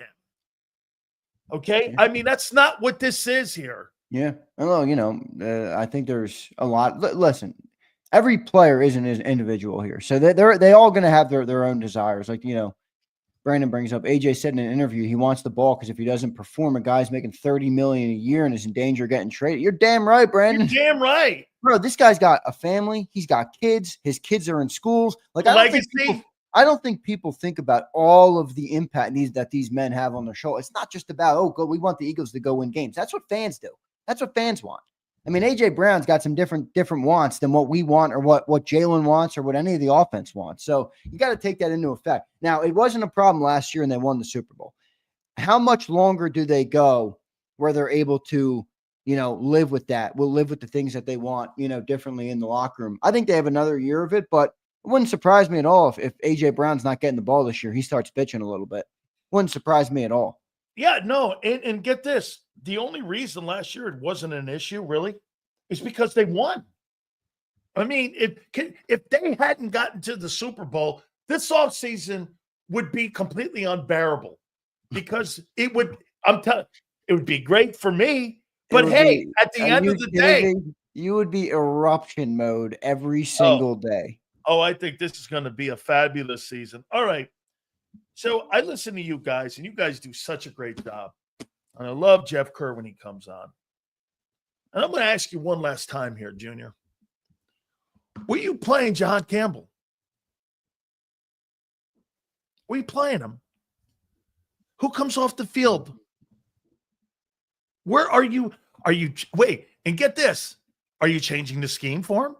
Because you guys were saying, don't call him a linebacker. Okay. Don't call him an edge. So is he coming off the bench?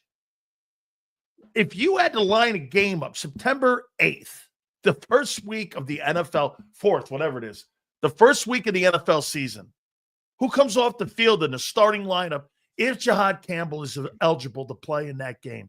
Who are you pulling off the field? You talking about base and nickel or what? Whatever you want. I think it's Nakobe Dean. I do. I think it's Nakobe Dean. I think you got to go by. You're not going to take good players off the field just to get another good player on the field. So who's the least important player? I'm not saying Nakobe is, but it has to be either the guy that can rush the passer, which is unlikely you would take them off the field, or Nakobe Dean, because you're not taking Zach Bond off the field. Nope. You're not taking Jalen Carter, obviously, off the field. All right, so that leaves you with a Jomo, but then you're going to move one of the outside guys to the interior. Probably not going to do that. Okay. It's got to be Dean, right? I'm assuming because that's more of a natural position for him. Well, exactly, and it gives you versatility with him. If you take Jalen Hunt off the field and you put him where Jalen Hunt is, then you're not going to be able to be as versatile with that player because he's going to be on the line of scrimmage. Now, you could drop him probably, but not what you can do with him from, as an off-ball linebacker. So then you can blitz, you can rush, you can cover, you can do anything with him. So how long is this process going to take for us to figure out where he fits in right now? Because so he won't have training camp, he won't have OTAs, he won't have mandatory minicamp. And so we're just going to start this process in September to try to figure out a role for him. I would figure this. And by the way, I'm not being facetious here. He's probably going to come off the bench, right? And there's probably going to be a rotating thing. If he's healthy, I don't think so. Well, missing all the camp? Well, I said if he's healthy. Early in the season, yeah, he's coming off the bench. I mean, there's no doubt. He's recovering from a surgery he got last month. But so by the end of the year, you see him taking over and then moving on. Yeah, that's the question. Where's the full-time takeover? Is it Dean? Right. I don't know if it's Dean. Like, is this guy an every down player? Because if you take Dean off the field in nickel, they spend most of their time in nickel. So you're probably going to have, let's say, Carter, Ajomo guaranteed, Bond guaranteed. Obviously, you need your two cornerbacks, Quinion and right now Ringo. You're going to have your slot corner, DeJean. You're going to have your two safeties in Makuba and Blankenship. There's your 5 defensive backs. Then you basically only have one linebacker spot and 2 guys on the edge. So you're going to go probably Nolan Smith. Okay. Jalix Hunt. And Campbell. Now, if you take Hunt off, you put Dean on and put Campbell on the edge. But does that mean Nakobe Dean is benched? Yeah. I mean, they play nickel, 70% of the time? I'd have to look up how much they were in nickel last year. 69%. Yeah, probably a lot. Maybe 71. Oh, no, I thought I saw 71% they were in nickel last year. All right, so Nakobe Dean might as well not even be a starter this year. So Nakobe Dean is being benched for JAKIB Campbell. Yeah, look it up. The Eagles ran, I think it was 71% of the time. Again, that makes the most sense for Campbell. But does that make the most sense for the team? So now get this. Nakobe Dean was a pretty damn good linebacker last year. Absolutely. Hey, I'll tell you this. So now you're taking another starter off the field from the number 1 defense in the regular season off the field. That's that's starter 6 that you're replacing. So are you going to go different scheme? Try to go 43? You're not going different. So you're not doing that. Okay. I do think you could add to it though, because remember last year Vic early in the season tried to use Bryce Huff like he did Van Ginkel, So he scratched that. He didn't use that anymore because he didn't have the player. Now, if presumably Vic thinks he's got that player in Campbell, you can add to what you did. But I still think, what are they going to be a nickel 60% of the time? I just find it to be kind of I'm not taking reps away from Nolan Smith and Alex Hunt. Why would I stunt their development because I drafted a guy 31st? Nate says 4-3. You can have all 3 linebackers and put Cooper at the other corner, but that's not nickel. But that's you're gonna have 5 DBs on the field in nickel, like they did 70% of the time last year. That's the problem, Nate. I hear you, but what you're saying would require them to change the defense. That's right. You're changing scheme. They're going to do that. But to what Nate's saying here, how about this? Nate's right. If you run a 4-3, then this answers the question. But they don't run that. But wait a minute. Let me ask you this. What do you think is better talent? Moro Ojomo, Davis, Carter, and Hunt? Or do you think it's Bond, Nakobe, and Jahad Campbell? What do you think the strength of that is? What do you think of the front 7, your strength is? The front 4? Or in the 43? Or your linebackers if you went Bond, Nakobe, and Jahad? Are you more versatile with those 3 backers? You're more versatile with the linebackers. I mean, you got Campbell. If you have Campbell, Dean, and Bond in there, you got every type of linebacker. Yeah. I mean, I might go this. I might go like I said. I might line up Moro Jomo, Carter, Davis, and Hunt. That's my D line. Okay? And then my 3 backers, I got Bond in the middle, I've got Jahad Campbell, and I got Nakobe on the weak side. There's your front 7. Now, the problem becomes with this, though, when you do that. Now you're doing this. You're going and changing. You have massive turnover on the number 1 defense. Now, I want to make a point to you on something. Let me make a point to you, though, on something. I was going to save this. I'm going to say one thing I want to agree with you on is how are you going to lose 5 players on the defense, draft a guy with the 1st overall pick, and then take out another starter instead of filling him in on somebody that just left? It's not. That sounds unhinged. Here, however, what was the one thing that they did a year ago that was with rave reviews and success? They moved Zach Bond from the perimeter to the inside. They moved Mekhi Becton from tackle to guard. They moved Cooper DeJean from corner to nickel, to the slot. They've had success on moving players. So Vic may look at the kid and go like this, well, I think we can move him around. There's no way Vic's looking at any of the players that he has on the field and set positions because of what the versatility word that kept being brought out in the draft. What was the one word that Howie Roseman kept bringing out during the draft? We love the versatility. I'm learning so much from Vic because Vic doesn't see the player at that respected spot. He sees that player in respected roles. That's why you didn't have top flight talent last year, Xander, at any position except for corner, Mike, and the D tackle. You had players that were playing all over the board. It's one of the most versatile defenses. Were they better than Gangrene? Absolutely not in talent. Were they better as a unit? Absolutely. Yeah, I know what you're saying with that. I know what you're saying. And the collective came together. Yeah. By the way, you know what I was thinking about today? Just fun. I was thinking about this defense last year and what they're going to do moving forward. And I was thinking about our boy Hassan Reddick, where he delivered some good seasons for us, man. And we got love for him in Philly and all, but Holy shit, what a blunder that was. I mean, he talks himself out of basically the organization, doesn't play, doesn't show up. Now he's taking a 1-year prove-it deal, and the Eagles were the best defense in football. It's like, holy crap, that was a major mistake by Hassan Reddick. But, I wonder if they're going to use that on Dallas Goedert. Hey, buddy, you want to hold out? Go ahead, see what happens. Yeah, But I I was just thinking about that today. It's going to be interesting to see. I have a hard time right now in my head believing that Vic Fangio is going to change the defense because you drafted Jahad Campbell in the first round.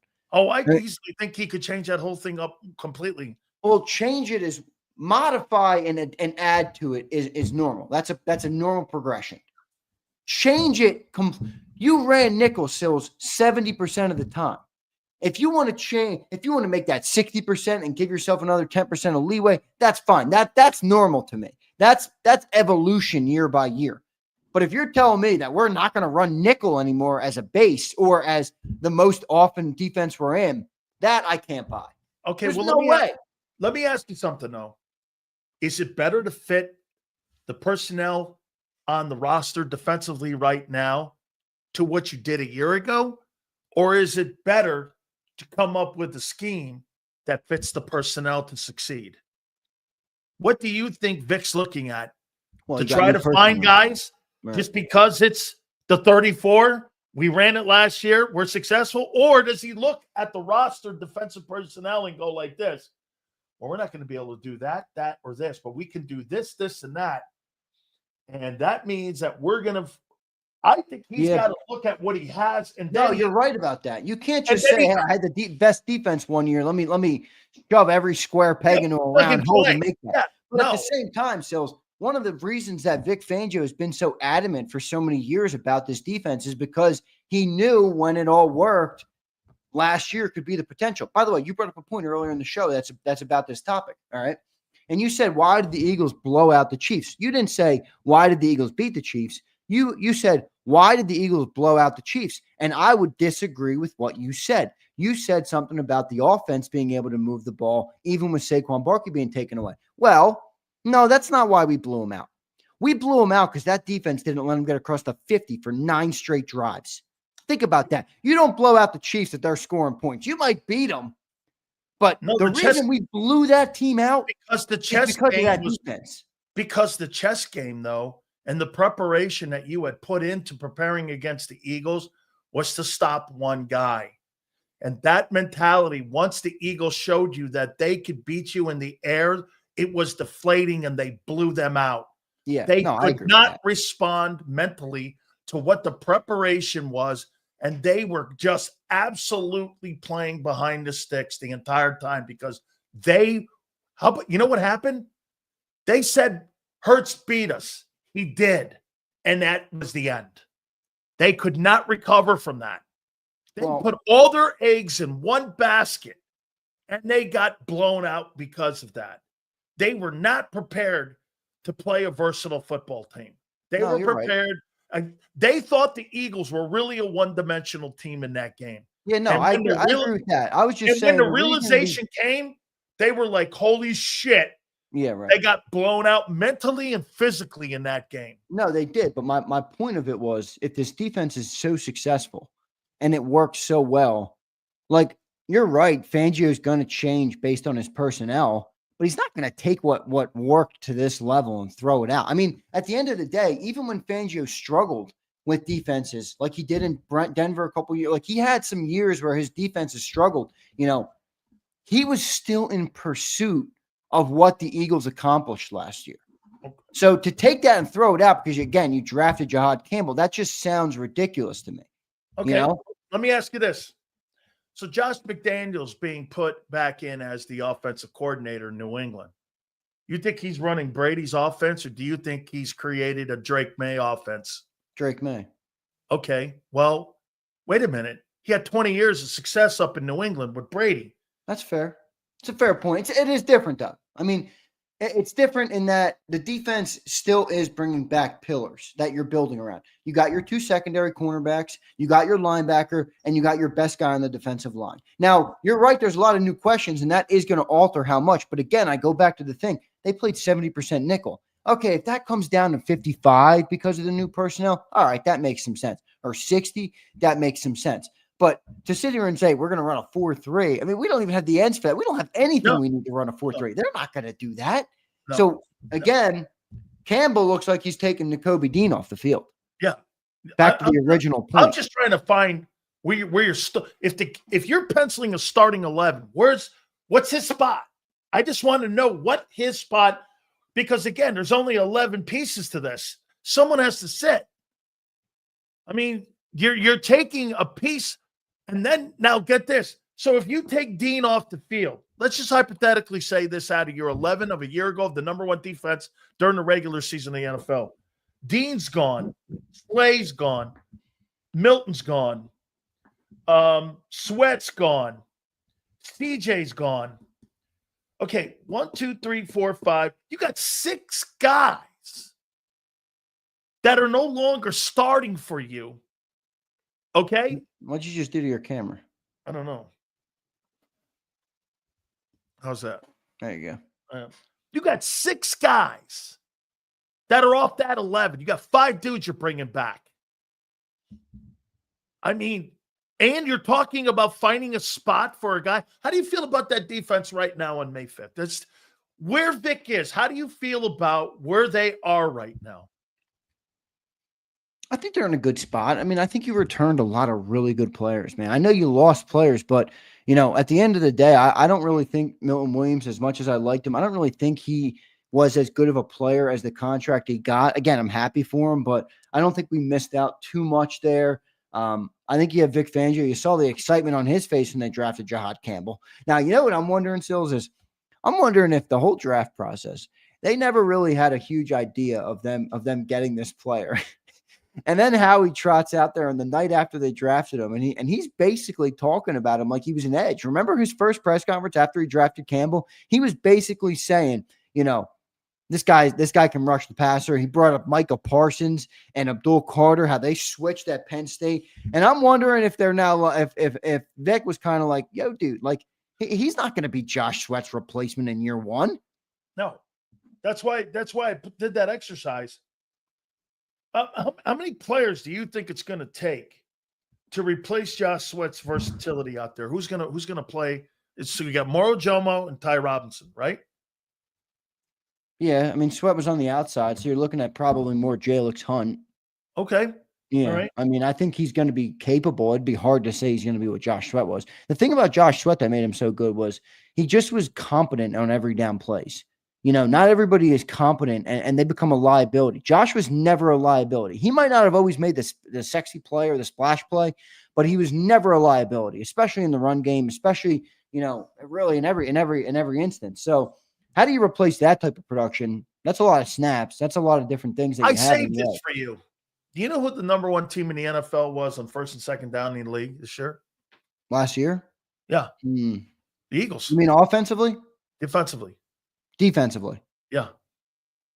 I'd say the Eagles. The Eagles were. Yeah. Okay.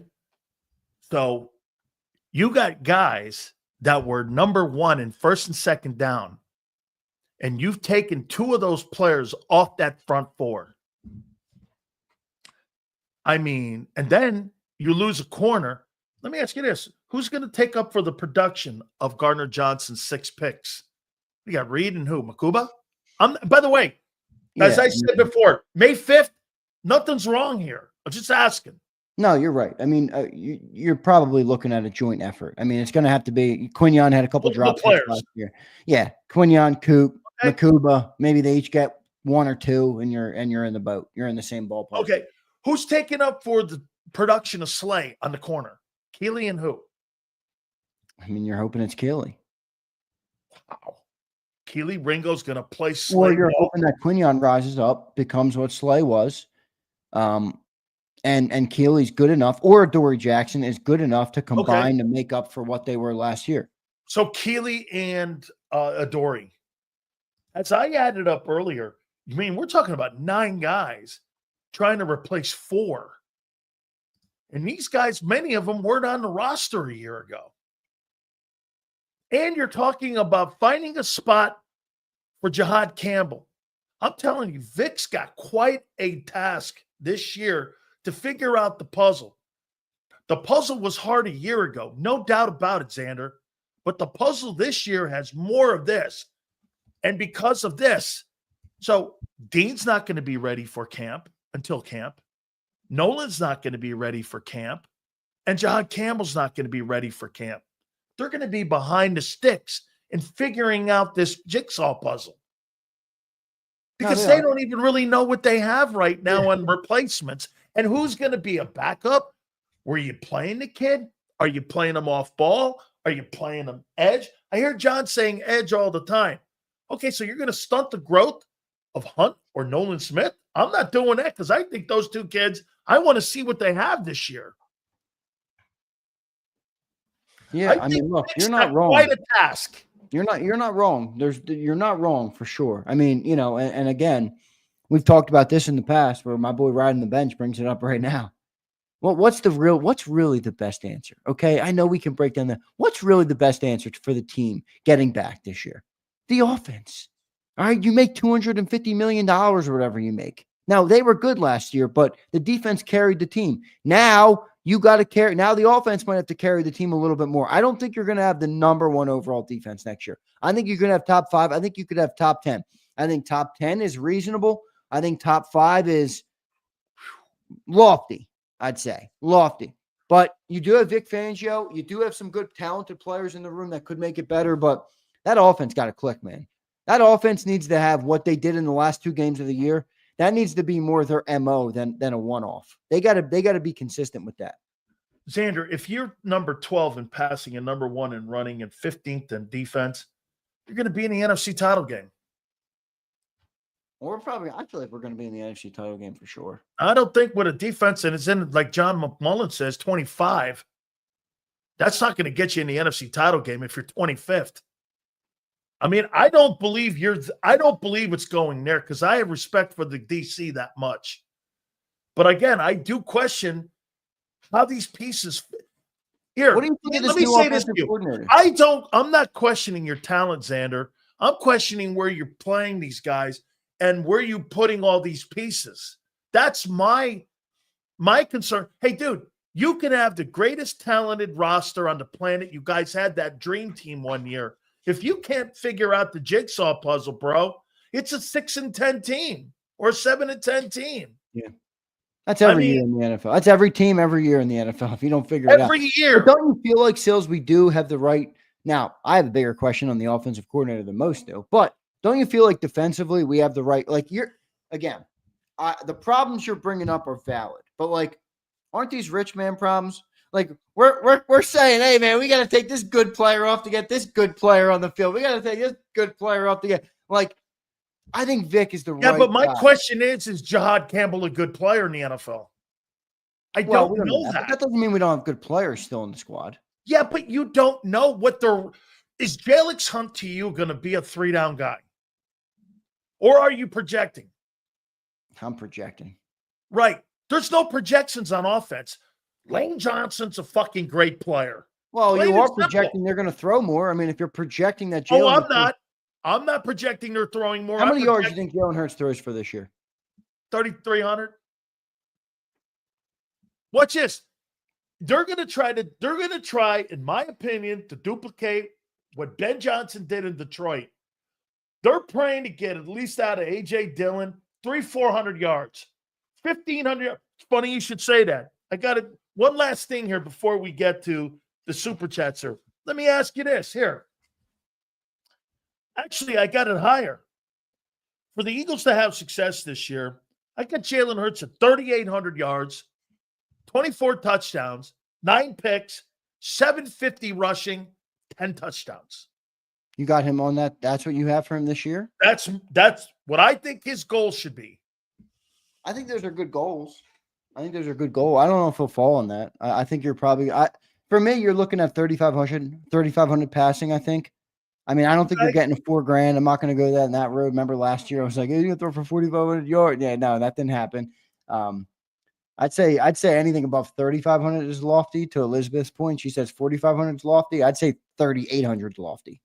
I mean, okay. Well, remember we did bring back Saquon Barkley. Like people will say he threw for 3,800 before. I know, Bro, We got Saquon, though. You just said the offense has to tick it up a bit. That means I know.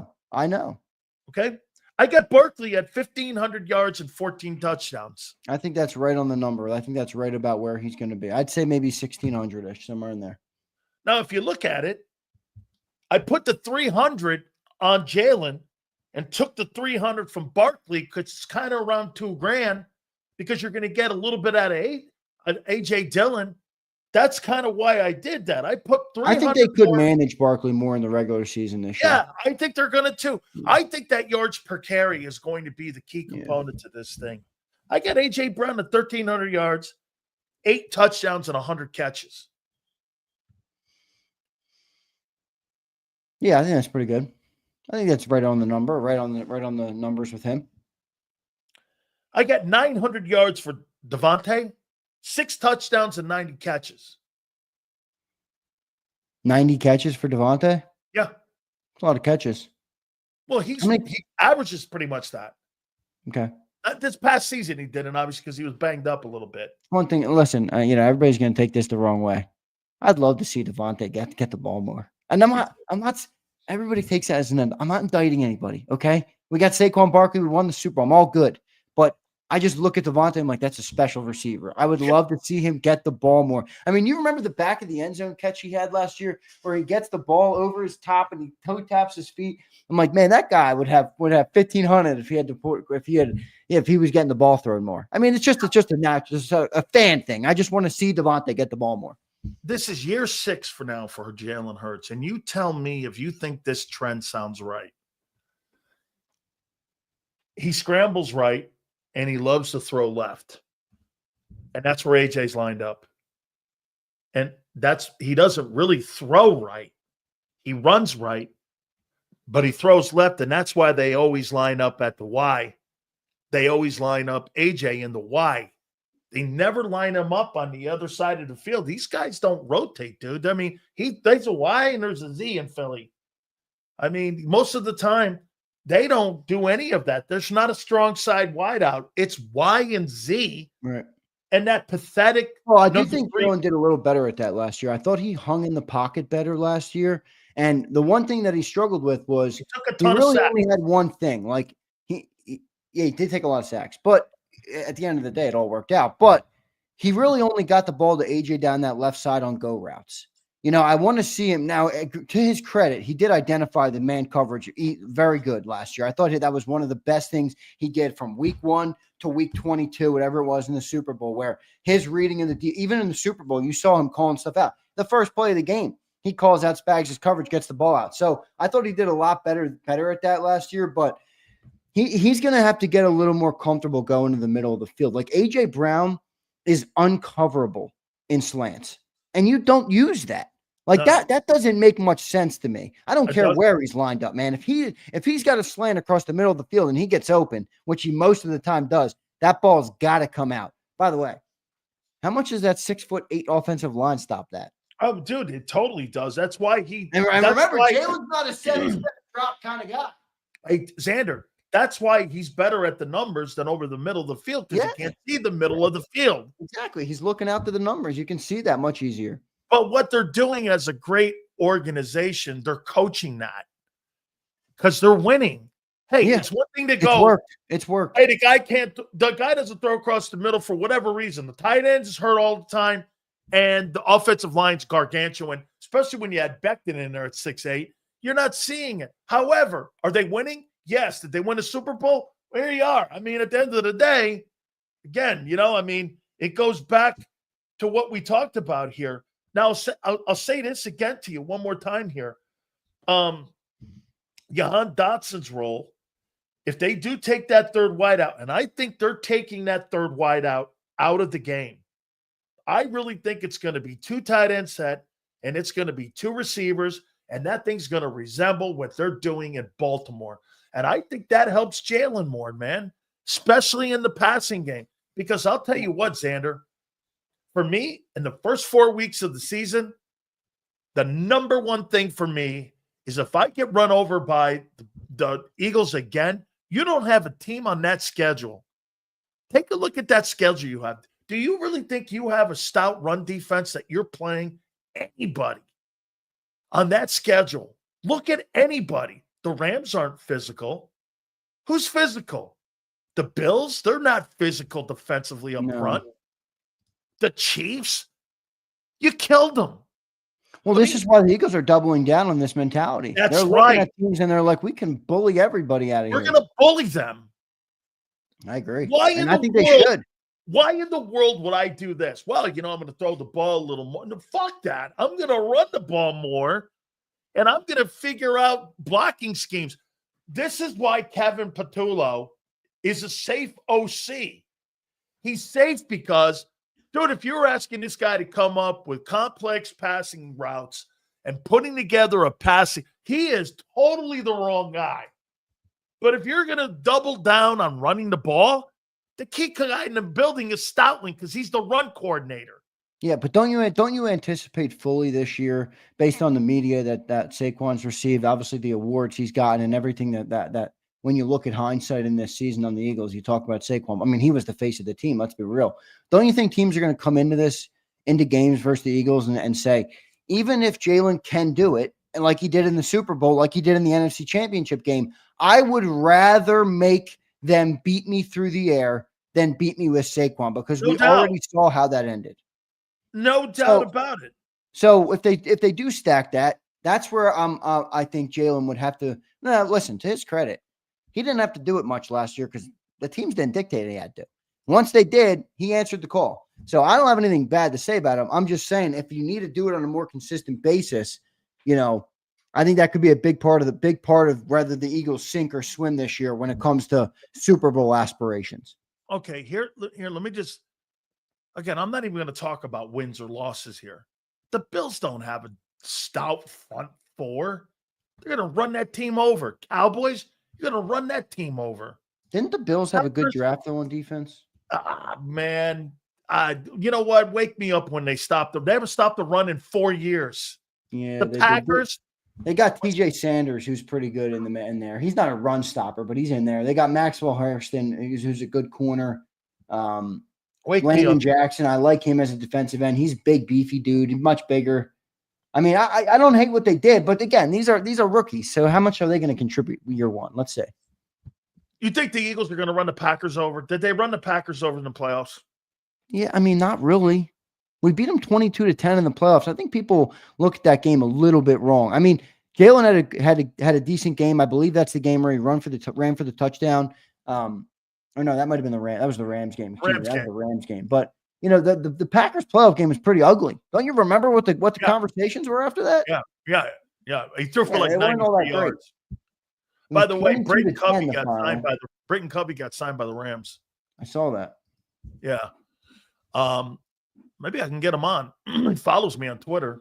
Let me see. Maybe he'll come on now that he left. Yeah.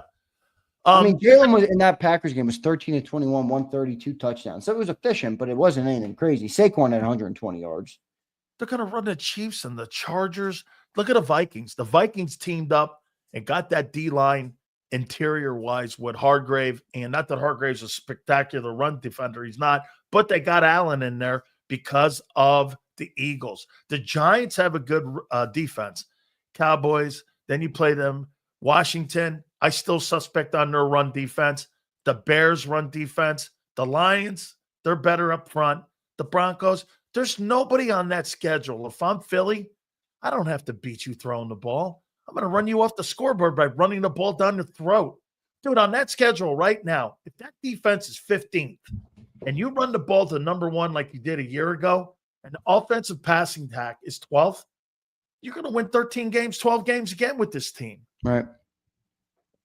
I mean, and I'm just saying that because where any one of those teams, who has the best, maybe the Giants have the best defense and the coordinator of Minnesota, right? Giants do have a damn good defensive line. Minnesota's got a good defense. Packers don't. Packers were pretty good though last year. The Commanders because of Quinn. Okay, but outside of, I don't see any imposing defense where I'm going to go. You know the other interesting part of the Commanders is they got a quarterback that's similar to Jalen. So they're now going to see that way more often. That's Think a about the great Giants. take. They were practicing with Daniel Jones. That's a great take. The They're going to be Cowboys practice practicing with Dak more in Prescott. practice. The Giants are going to be, or the Commanders are going to be practicing now with Jaden Daniels, who's a dual threat quarterback. I wonder if that changes what they're able to do, or at least just be more prepared, more capable of, or more ready to take on what comes. You want to do these super chats real quick? Yeah, let's do these super chats. Oh, by the way, before I get Gary Cobb on, I just got a note in that King Hertz is at the Met Gala tonight, and he's on the red carpet. From what I understand, he's going to, he couldn't go to. He couldn't go to like the engagement party for AJ or like the White House. So, but the Met Gala tonight, I think he got his skirt. I mean, he got his tux and he's ready to rock tonight. Master Eagle becomes a member. Master, thank you, brother. Appreciate it, man. Pumper says if Jalen shows up to the Met Gala tonight, Louisville checks in. He says, you got to get rid of Davis. He can't get off blocks. Jalen Carter carried him until they started putting in Milton Williams. Ajomo is going to take his spot. I don't know. I don't see it like that, Louisville. I think you were the best run. You were one of the best first down defenses in the league last year, man. I think Jordan Davis deserves some credit for that. I mean, you might not like the player, but I think you're slighting him a little bit too much there. I do. Leon checks in. Sills, Coop didn't play till the third preseason game versus the Vikings. It's on the Eagles website. Last week you said versus the Ravens, so we will be fine. It was late though, Coop. It was, or Leon. It was late. He did play in that Ravens game, dog. Sorry, Leon. Louisville again checks in. If AJ Brown doesn't get the ball, he'll have a whole library on the sideline. He'll be passing out books on how to get him the ball. Holy cow! I know. I mean, I guess not inviting them to the engagement. I heard that they're in Philly at the library, man. I heard that Book of the Month club. It's like Book of the Month. They're all going to sit around here reading. But I hear you. Reading War and Peace and Pumper checks in. Fancy cars, jewelry, hypnotizing hoochies, going to Met Gala, skipping the White House, self-proclaimed face of the league leader. I think not, sir. Are you kidding me, Pumper? Hey, he's at the Met Gala on the red carpet now, man. Hanging out with Oprah. Checking in. He goes, little off-topic, Sills, but man, is Aaron Judge not the best right-handed hitter ever? 4.23 average, 11 home runs, and 35 RBIs. This guy just needs a good playoff run. Yeah, you think, Martin? Bro. Can't disappear in October, brother. Yeah, you know what he is? He's Mr. May. Yeah, he's you don't want to be called April. Mr. May in baseball. All right, Sills, that's all of them, brother. I appreciate it. You got it, brother. Don't forget to catch my boy, Xander Krause. Birds 365. I couldn't wait to get G Cobb because I know G Cobb's got his, G Cobb's been to the Met. I'm sure of it. Oh, wait, that was Shea. I think the only Met that Gary Cobb ever met was Bobby Valentine. and we used to go to Shea all the time down there when we were kids. So, I mean, it was close to Stanford. No, I don't know if he's ever been to the Met. But, hey, look, when you're Super Bowl MVP or Time Man of the Month or Man of the Year, you got a lot of obligations. So let's see if G Cobb has anything to say about this little, I don't know. It's an observation. Jalen Hurts was not invited to the engagement from what we're being told.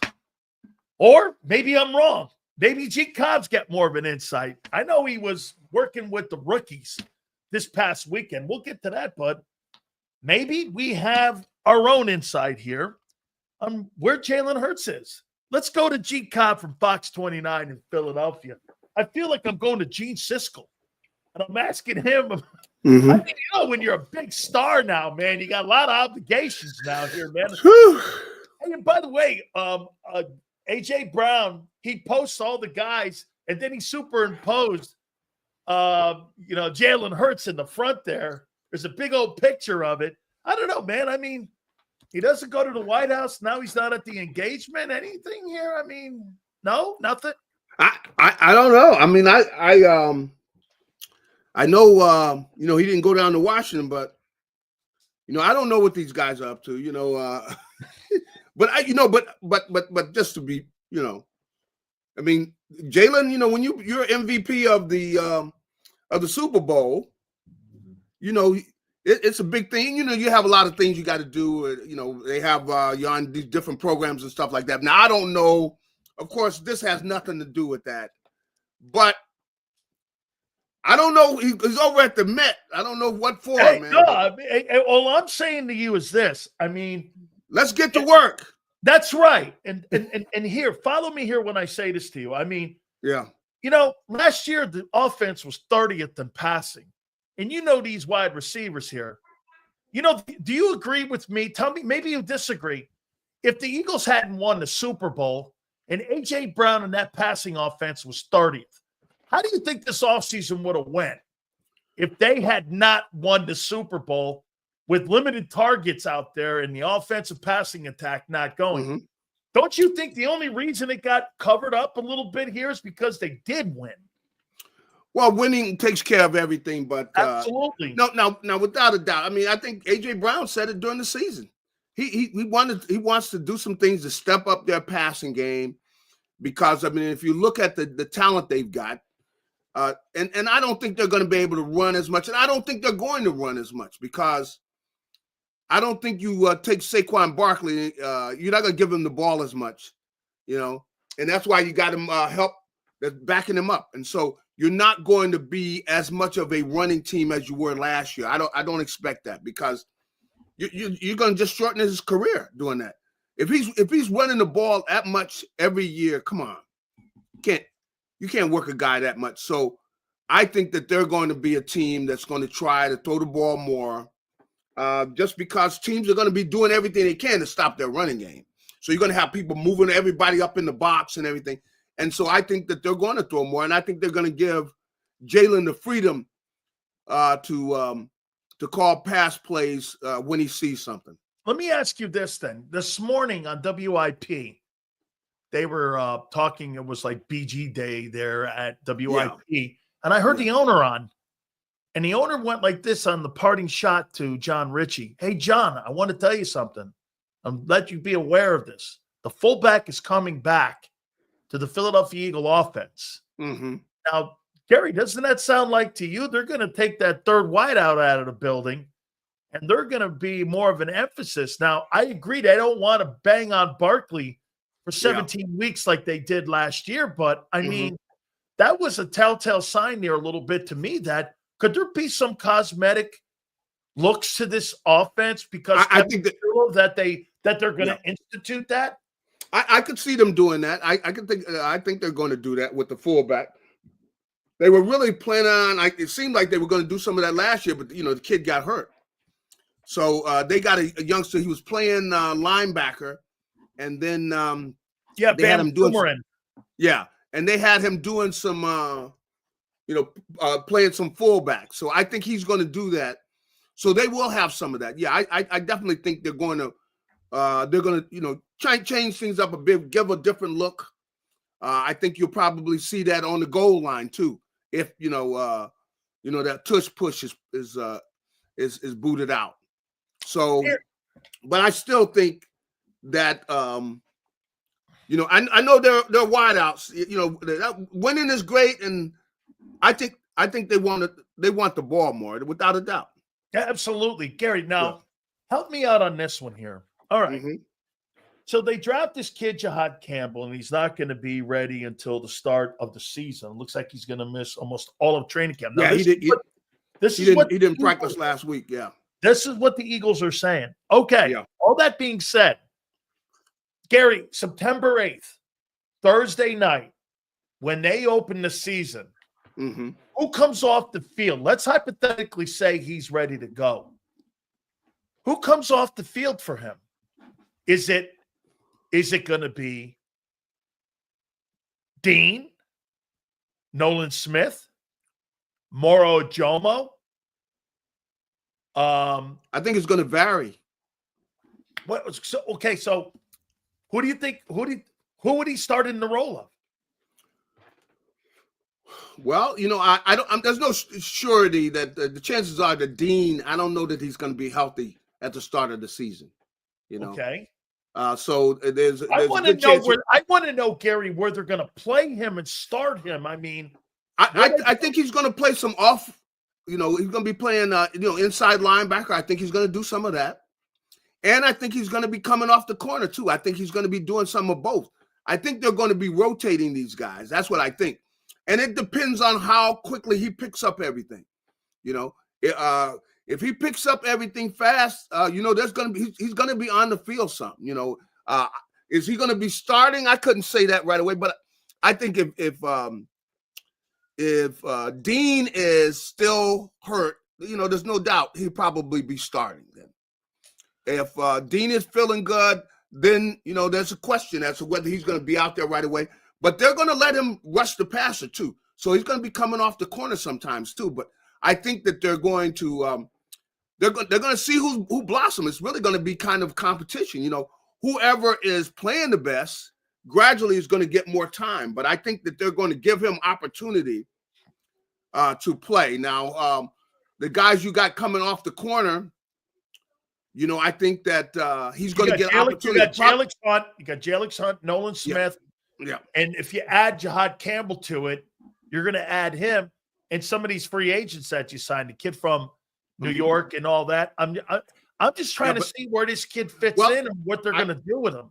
I think that, that trio you just mentioned are going to be getting opportunities to come off the corner, and I think that that whoever, because I think it was in some ways it was like that last year. Whoever steps up is going to get more time. If you're playing well, you're going to get more time, and they're going to find opportunities for you, because clearly if you're getting to the quarterback coming off the corner, they're going to give you more opportunities to do it. And so because JAKIB Campbell, he hasn't had the opportunity to really pass rush a great deal, because he's playing inside linebacker. But I think they have the door open for him. If he shows that he can be dominant out there, then he gradually would go up and be one of the starters. I think do you think that Eagles are doing back in our day? Remember something, and Gary, my God, you saw this transformation of the position of outside linebacker, because that's right. Gary, when you first came in the league, nobody was rushing off the corner That's like right. that. And right. all of a sudden, the guy shows up in 82 or 81, whatever it was. Lawrence Taylor, 83. Lawrence Taylor shows up. That's right. And all of a sudden, they start rushing off the corner. And it's kind of become something like, they found the same thing with Micah Parsons. He was an off-ball linebacker at Penn State. Yep. And all of a sudden, due to injuries in Dallas, that they said, whoa, the kid can rush. And there was the thing is that those guys can affect the game more. You coming off that corner and you can get to the quarterback. This is it's about getting pressure on the quarterback. People that can get pressure on the quarterback are more valuable, and they can affect the game more. And so that's what I think has happened to Micah Parsons. Hey, they seen how effective and how dominant he can be coming off that corner, because at times, they're going to be sliding the line. They're going to be doing things. It's going to affect the other team. And so because a guy is able to do that, they're not going to get in the way of it and say, oh, no, he plays off ball. No, he's going to affect the game more as a pass rusher. And they're going to see JAKIB Campbell. If he can do that, then clearly you're not going to get in his way. So you're going to let him do it more. It's a great take, because you think their mentality, because of finding a spot for him, your mentality is this. Hey, Nakobe showed us last year for 17 weeks. He's a good ball player. He's good. However, we feel JAKIB Campbell can impact the game more than what Nakobe can. So he's odd guy out, and how they look at that. No, I mean, I don't really mean that. I mean that Nakobe will be on the field, and they'll have JAKIB. He'll be outside, Okay. And then one of the other guys, now they're not gonna just hand it to him. If they can find one of the other guys is rushing the passer better, then he's gonna be out there. They're not gonna just hand JAKIB the job. They're gonna give them all opportunities to see what they can do. That's what they're gonna be doing. And that way they start out in rotation, whoever flourishes, because that's what happened last year. They had Smith, they were letting him they had guys that they weren't just full-time all the time, but they showed, and they were excellent, and they were making they were having an effect every time they came in the game. So they start giving guys more time. And ultimately, the guys that are most effective are the ones on the field. And I think they're going to do the same thing. It's the fair way to do it, and it makes sense. And it's very clear. If you see a guy who every time he steps on the field, we're going like, man, we got to get this guy in the game. Then that's the guy that's going to ultimately be starting out there and be getting most of the play time. How about this, Gary? A year ago, Vic looked at all the pieces and said, we're going to go 34 here, and we're going to go that look. Do you think he's doing the same thing this year? Because you just can't go, well, here, we're going to have a 34, and we're going to put these players now in that role.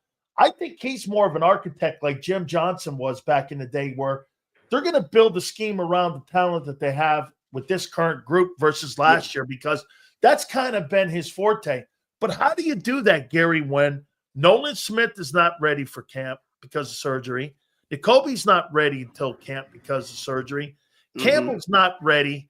My point is, don't you think Vic's more behind the lines this year, more behind the sticks this year than he was a year ago? Because you got question marks on where to play him. Now you got question marks them not having OTAs, rookie mini camp, mandatory, and then even training camp.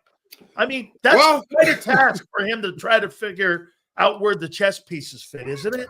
I agree. I think it is. But when we think about last year, he hadn't made up his mind with all these guys. Right. He hadn't made up his mind. And he just did a great job, and he's got a feel for the game so much that he can gradually put it together as the season goes along, which is what they did. Look at the way they started out. And gradually you had guys taking over certain positions and certain responsibilities. And I think that's what we're going to see again this year. I think we're going to see him as he gets more and more of a look at what Jihad does. What does he like to do? Where is he most effective? And I think that he does a great job, as we saw with the team last year, of putting guys in positions to let them shine. And he finds out like where they're most comfortable, where they're the most effective. And I think that's what he's going to do. And I think that he looks forward to, they know they've got talent, but you're going to put the talent on the field and see exactly, where do they flourish? Where does this guy, where's he most comfortable? And they changed things to where at times, I mean, you saw with Baum last year, they had him rushing the passer some. They had him moving up outside, rushing the passer, giving the other team different looks, and see what they've got is with him and with Campbell. You see, you got guys that are versatile, and they could play pass coverage. Good. I mean, that's the thing about Zach Bond is his effectiveness and how well he played in pass defense. I mean, look how many times he got his hands on the football, interceptions and plays, knocking down the ball, all of that. So Campbell's a lot like him. Clearly, it's they both have a lot of things in common. They seem like they're about the same size, they're very athletic, and so I think that you're going to see him. You're going to see them really give different looks to people, and once they get that pressure on you, boy, I tell you, Vic does a great job of calling the defense. He does. Two last questions for you here, Gary.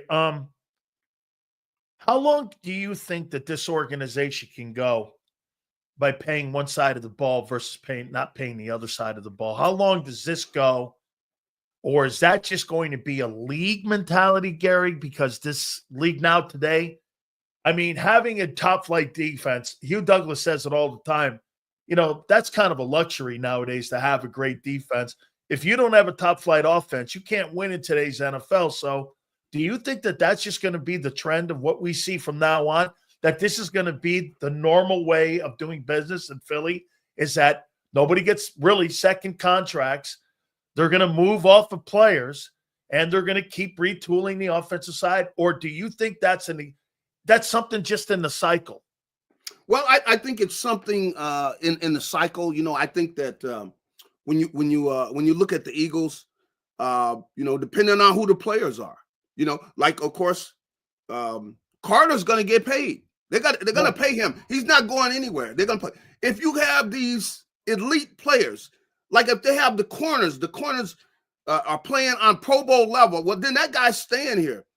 But it depends on the talent they have. See, that will affect it. I mean, if they got a dominant defense, where you got, let's say, these guys with the end, they come up to her, they got 12 sacks. Okay, now you start talking about an elite player that every year he can give you 12 and sacks and more. Well, they're not going to just let that guy walk. They're willing to pay that guy, some serious money. Like Zach Bone. But don't you agree, Gary? You start taking pieces away from Hurts. I mean, if you start paying the ends, like you just said with Nolan and Hunt, all of a sudden they step up, and you're talking about $20 to $30 million. You got Cooper DeJean and you got Q. Hey, you're going to start paying them big money as well, like you do with Jalen Carter. My God, what if Jordan has a great year where he has 6.5? You're going to start taking pieces away from Jalen because that hurts him a lot more than it will on that defensive side of the football. Well, the thing that's happening on the offensive side, really, if you ask me, the thing is amazing, is the offensive line. See, they pay those guys. Now, are they going to keep that elite offensive line? I don't know. If they're going to be able to keep, because they are going to have to make a decision. Now, are they going to be able to keep that many elite players on the offensive line? Because, just about all those guys have been Pro Bowlers, see? So I think it depends on the talent, and right now. You got $92 million lined up and 4 dudes in the O-line. That's right. Of a $279 million salary cap, you got almost $100 million of that in salaries yearly lined up in just 4 dudes. I know. That's quite an investment. Yeah, it is quite an investment, and they got to be dominant.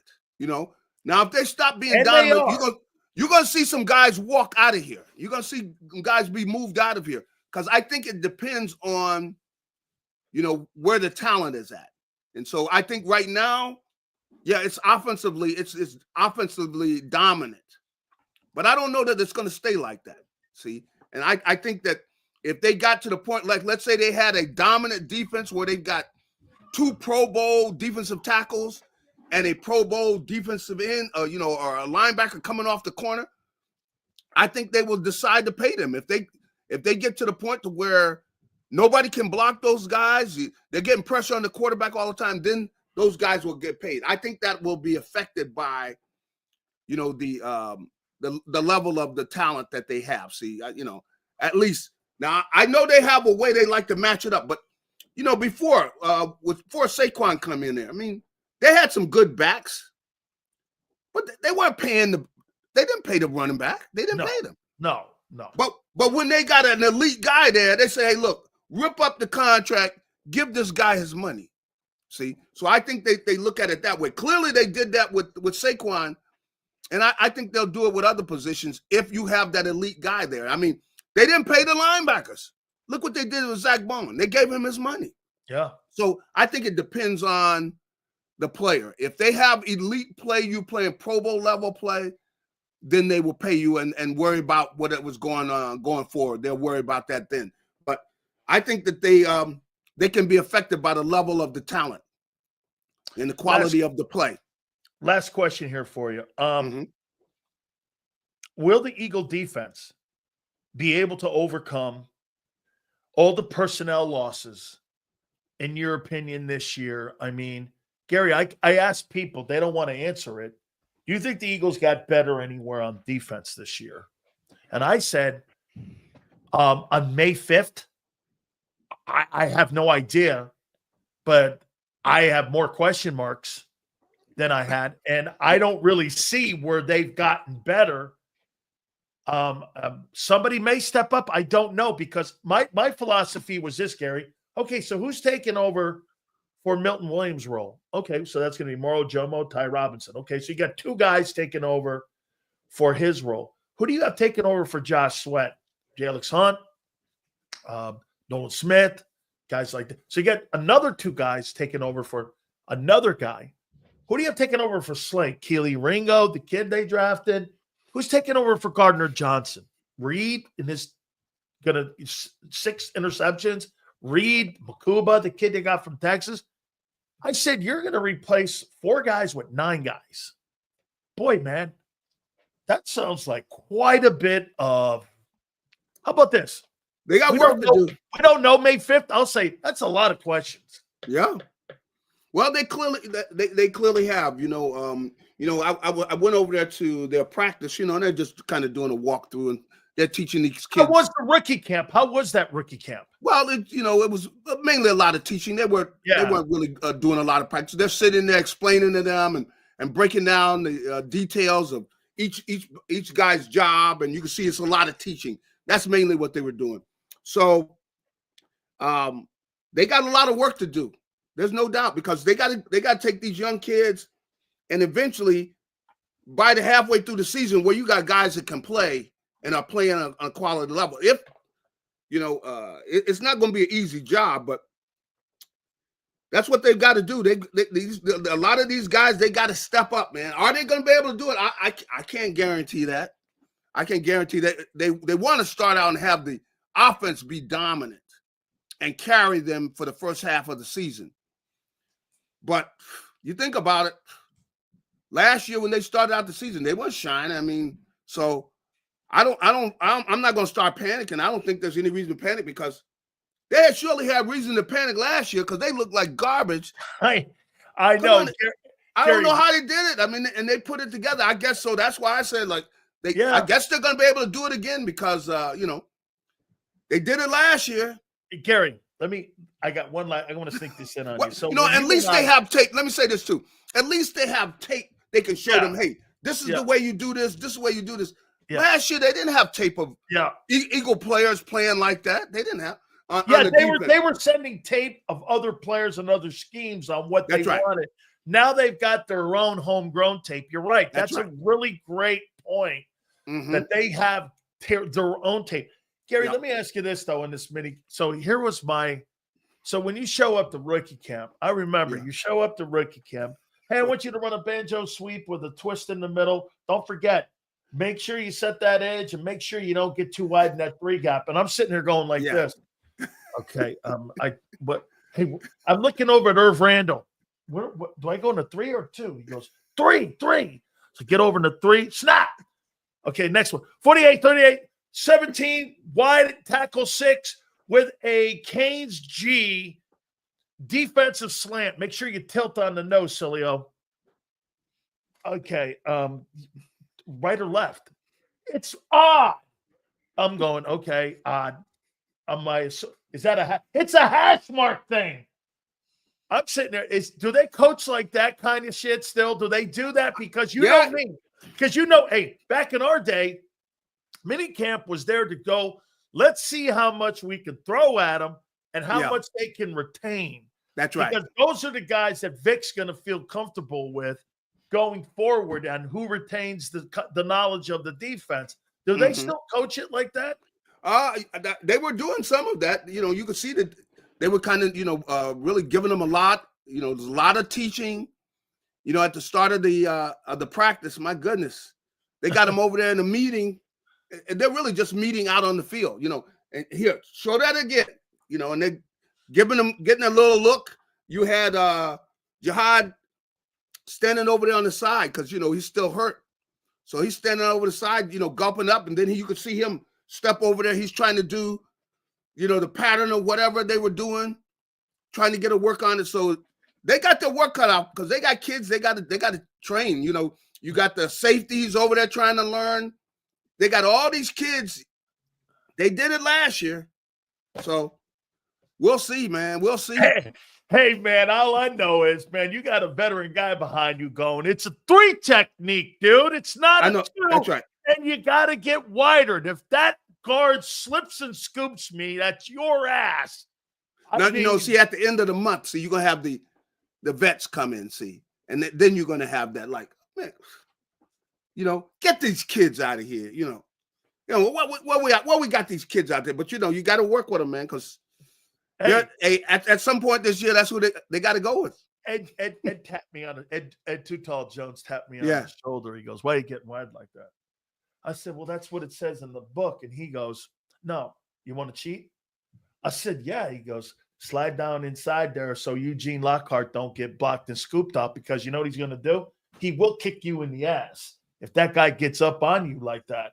And I'm going, okay, so you want me to slide down more? So to me, having the veterans in, though, Gary, that because the veterans tell you it may look like this one way in the book, but here, how important is that to have that kind of culture in that building, though, where you can go, the coach is talking to you like this, and the player's going to come up to you and go, hey, man, listen, you don't have to get that wide in that three. And when you're playing the triangle in the middle here, see if they got wide splits in there. What are they trying to do? To try to come inside on you here, man. Be looking for that wham coming back on the – so that's right. How Now, see, the veterans, that? that's very important because the veterans really tell you, like, your different keys, like where you need to have your eyes. A lot of times they will tell you where you need to have your eyes. And, of course, that's very important. Like, what are you keying? What are you looking for? You know, how do I know they're getting ready to do this? How, you know, how do you know you can anticipate they're getting ready to run a screen or draw, or, you know, they're getting ready to run outside, whatever you're going to do. And you talk to the veteran guys, and that's the way you learn. And that's why that involvement that they're going to have later on, you know, in the month, where they have the veterans come in, and you got them working with these younger players so they're able to learn. But they learn practical things. See, coach going to tell you different things, but the guys that are out there are going to say, hey, this is what you better have your eyes on. Watch this. If you see this, you know they're getting ready to do this. So the veteran players do a lot of teaching during those times. I'll leave you with this here. So I told you before, Buddy came down and coached me and Jerome when he got the head coaching job in Philly in '86. And I remember I'm looking behind there, and he goes, what are you looking for? You looking at the ball? And I go, yeah. He goes, let me tell you something, son, in the NFL. If you're watching the ball and looking for the ball will take you away from the play. If you're not watching the keys in front of you, the keys will take you to the ball. Yeah. Don't ever watch the ball. It's the first time I had ever heard that, and it made so much sense because they're trying to fool you with the ball. The keys take you to the play. A lot of kids in college don't know that until they see that. And isn't that the difference, Gary, between college and pro? It is great athletes with gifted techniques that win, and it's all about angles in that league. Without a doubt. I mean, and you when you learn, how to have the proper keys, you're a step early. You're there early. And that's right. And as you get older, see, if it wasn't for that, boom, you're out of the league. See, the way you stay in the league is because you got solid fundamentals, and you're able to anticipate things. And because a lot of times the offense is really, if you do your homework, they're telling you what they're getting ready to do. If you do your homework. And that allows you to be a step or two early, even as you can't run anymore. You still see guys, they're going still 2 or 3 years because they know what they're doing. They know what they anticipate. Let me show you. They know what to read. Yeah. I remember you got one of these, don't you? One of them old checks from the Detroit Lions. Look at this. This a bonus. This a roster bonus check here I got for making the roster. Yeah. Look at it. Look at it. Look at. Man, here's why nobody wants to work in Detroit. You see them taxes? Nobody wants to play in Detroit because of them taxes. Look at them taxes, Gary Cobb. Nobody wants to pay there. Nobody wants Hey, you got to be putting some of that money away, boy. And man, let them hit it that hard, man. Woo, hey, you and me ain't Eminem, that's for sure. Hey, that's brother, right. Hey, I'll let you know how the gala goes tonight. I'm sure Hertz is on the red carpet right now by now, and I'm sure that we're going to find out a little more about tonight there and the kind of suit he's wearing. So, thank you, my friend. Appreciate it. He's got to get out here and get to work.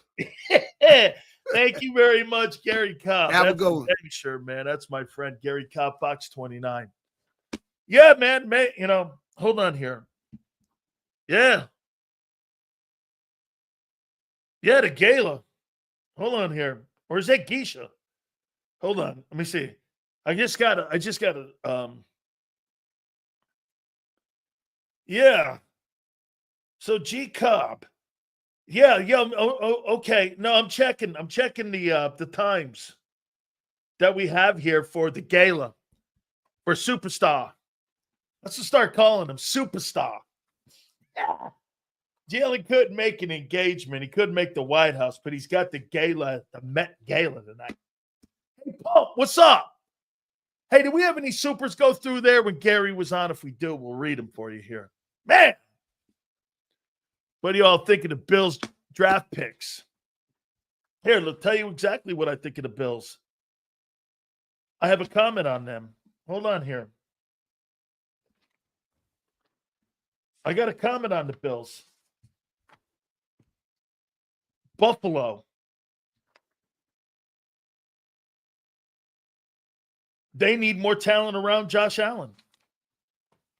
Plain and simple. James Cook's not enough. They need more talent.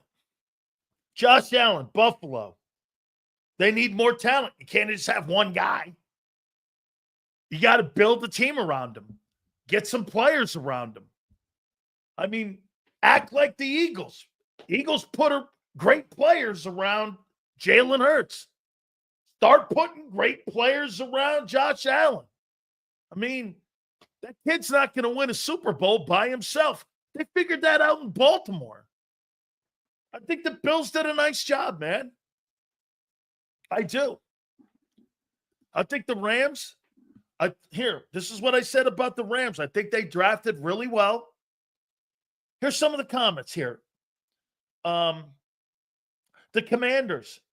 Are the new dudes going to make them really next level team? Are the new dudes really going to elevate their game? Jeremy Tunsil and Deebo Samuel, their draft picks, are those new dudes going to be able to elevate them even more?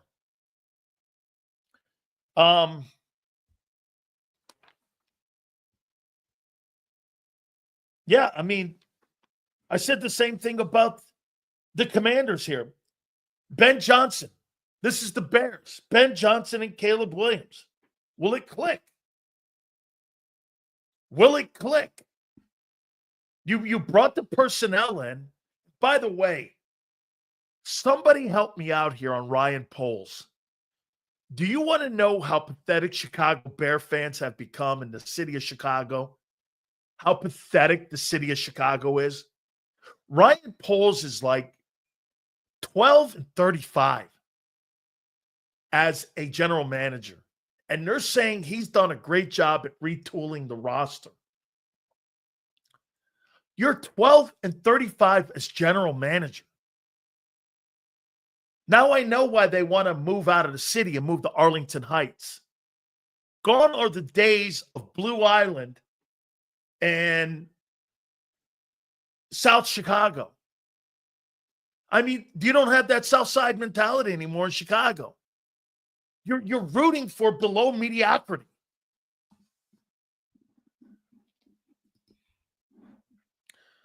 What super is your cow meal after we repeat? Yeah, okay, kid. Yes, sir, baby. This is going to be a fun year for all the shit I took. Oh, yeah, baby. Hey, it looks like you electrocuted your defense of a year ago. What happened to Milton Williams? Electrocuted him. What happened to Josh Sweat? You electrocuted him. Where's CJ? Electrocuted. What happened to Slay? You electrocuted him. What happened to these guys? We just took them out back and electrocuted them. Holy cow. And then we're going to have Keely Ringo pick up for Darius Slay. Okay. Good luck. Hey, this is going to be fun. Hey, M. Reyes, it's going to be a lot of fun. How you doing? I can't wait. By the way, Kyler Murray, Cardinals. Dude, when are you going to get to the next level? Let me know when you get to the next level. Wake me up. I mean, right? Dak in Dallas. Okay. So who's the second? Wait a minute. Who's the third best player in Dallas? Younger and faster. Dumber and experienced more. How you doing? Yeah, younger and faster. Doesn't win championships. Stupid take, kid. Hey, Tupac. Stupid take. Yeah. Hey, who's the third best player on offense in Dallas? Help me out here. Who? Jake Ferguson? Who's the third best dude? I'm trying to figure this out. Oh, wait, the Booker kid. Oh, man. Oh, man. Right? Yeah. We got Kellen Moore crybabies. Commanders, Watson. Yeah. Saquon Barkley, you're lucky you got him. Lucky he turned out to be the dude he was. Dallas Cowboys, they are trash. The Cowboys are going nowhere. I was told Jerry Jones is working on trades and shit. Really? Well, I don't see it. Oh, holy cow. Jeffrey Lurie spoke. I got to write that down. Hold on here. Jeffrey Lurie. Big Sil's Eagle goals. Okay. Let's see. The draft itself. The Eagle draft. Let's see here. Abdul Carter moaning about not getting a number. Abdul Carter. Kid, go get your own. Go make your own legacy. Oh, and the greatness of Josh Harris. That's phenomenal. All right. Guys, we appreciate you guys coming here. Please do me a favor. Hit that like button and our great friends at Morgan & Morgan. By the way, this week, the #1 crime fighter in Philadelphia, Clancy Bolin, is going to join us. Okay? That'll be on Thursday. He's the #1 crime fighter in Philadelphia with Morgan & Morgan. As I tell you, John Morgan's been on, Dan Morgan's been on. So Clancy's going to come on with us, and he is your Philadelphia crime fighter. Based in Philadelphia, Morgan & Morgan. That's right. Over $30 billion in recovery when it comes to getting their clients the money. They're also the face of the Sixers. They're the #1 law firm for the Sixers. They're in Philadelphia as well. Told you about the family in Pennsylvania right here that was first initially offered $650K. They ended up getting $30 million for him. Down in Florida, the family was offered $350K. They ended up getting that family $12 million. If you're ever injured, please do me a favor and check out our friends at forthepeople.com/Big Sills or pound law 529. That's forthepeople.com/Big Sills or pound law 529. And do me a favor, you tell them Big Sill sent you. This is Eric. When he got injured in a car accident, he called Morgan & Morgan. He not only gets a lawyer, he gets trial lawyers like Sam and Jessica who are in it to win it. He gets his own investigators with briefcases, leather ones. And if you ever have questions, our customer service folks keep things rolling. Injured? We're your army. Morgan & Morgan, America's largest injury law firm. Your financial future is on the line. Are you ready for what's next? At Leone & Company Wealth Management, we help young professionals, business owners, and pre-retirees navigate the complexities of building and protecting wealth. For young professionals, we'll help you grow your wealth, plan for your future, and make the most of your hard-earned dollars. For business owners, we provide strategies to protect your company, manage risks, and create a lasting legacy for both your business and personal wealth.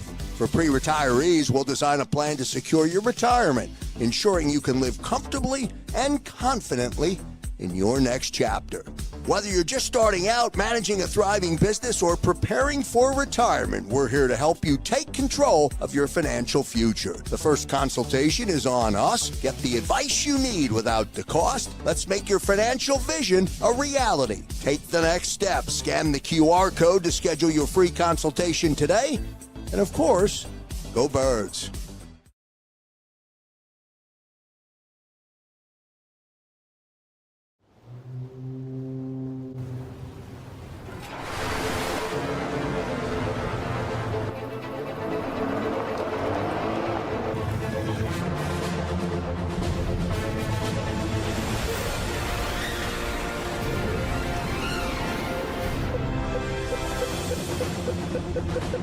They're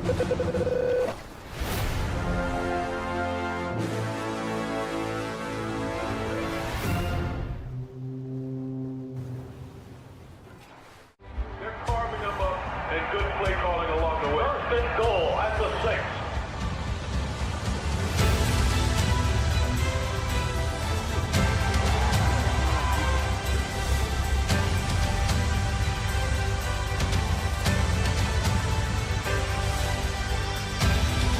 On the field of life, First Trust Bank is there for you. Champions on 3. 1, 2, 3. Because Philadelphia dreams deserve a Philadelphia bank. In our hometown, we all look out for each other. We step up to keep our communities going strong. And at Independence Blue Cross, we're here to keep you going strong as the #1 health insurer in the region. No IBX is always looking out for you. EAGLES. Eagles.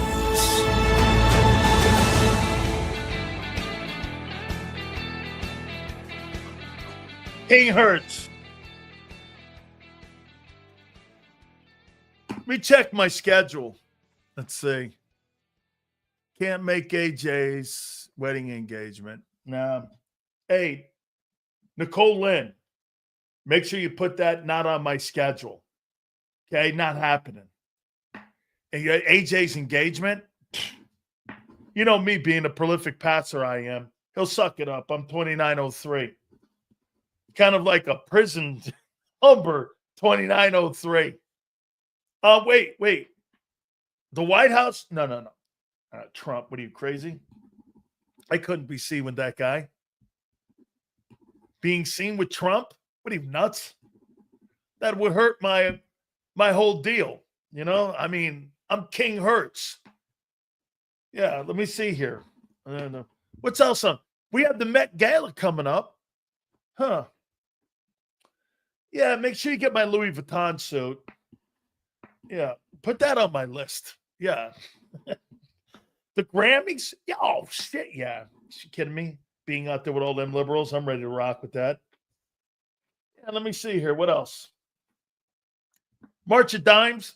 I'll get back to you on that one. Yeah. It's free? No, we don't do anything for free anymore. Yeah. Oh, there's the schedule. Yeah, got 7 things on here. What about a team? There's a team get together and a team barbecue. No way. I got an engagement with Obama. Can't make it. Hang on. Uh-huh. Yeah. What? Hillary Clinton? Oh, my God. Are you kidding me? I wouldn't miss that for the world. Hillary and Oprah. And Joy Reid. I could do that show. Oh, man. How you doing? That's all right. Hey, look, when you become Time Man of the Year, you got a lot of obligations. Hillary Hurts has got a lot of obligations. I'm not ripping on the guy.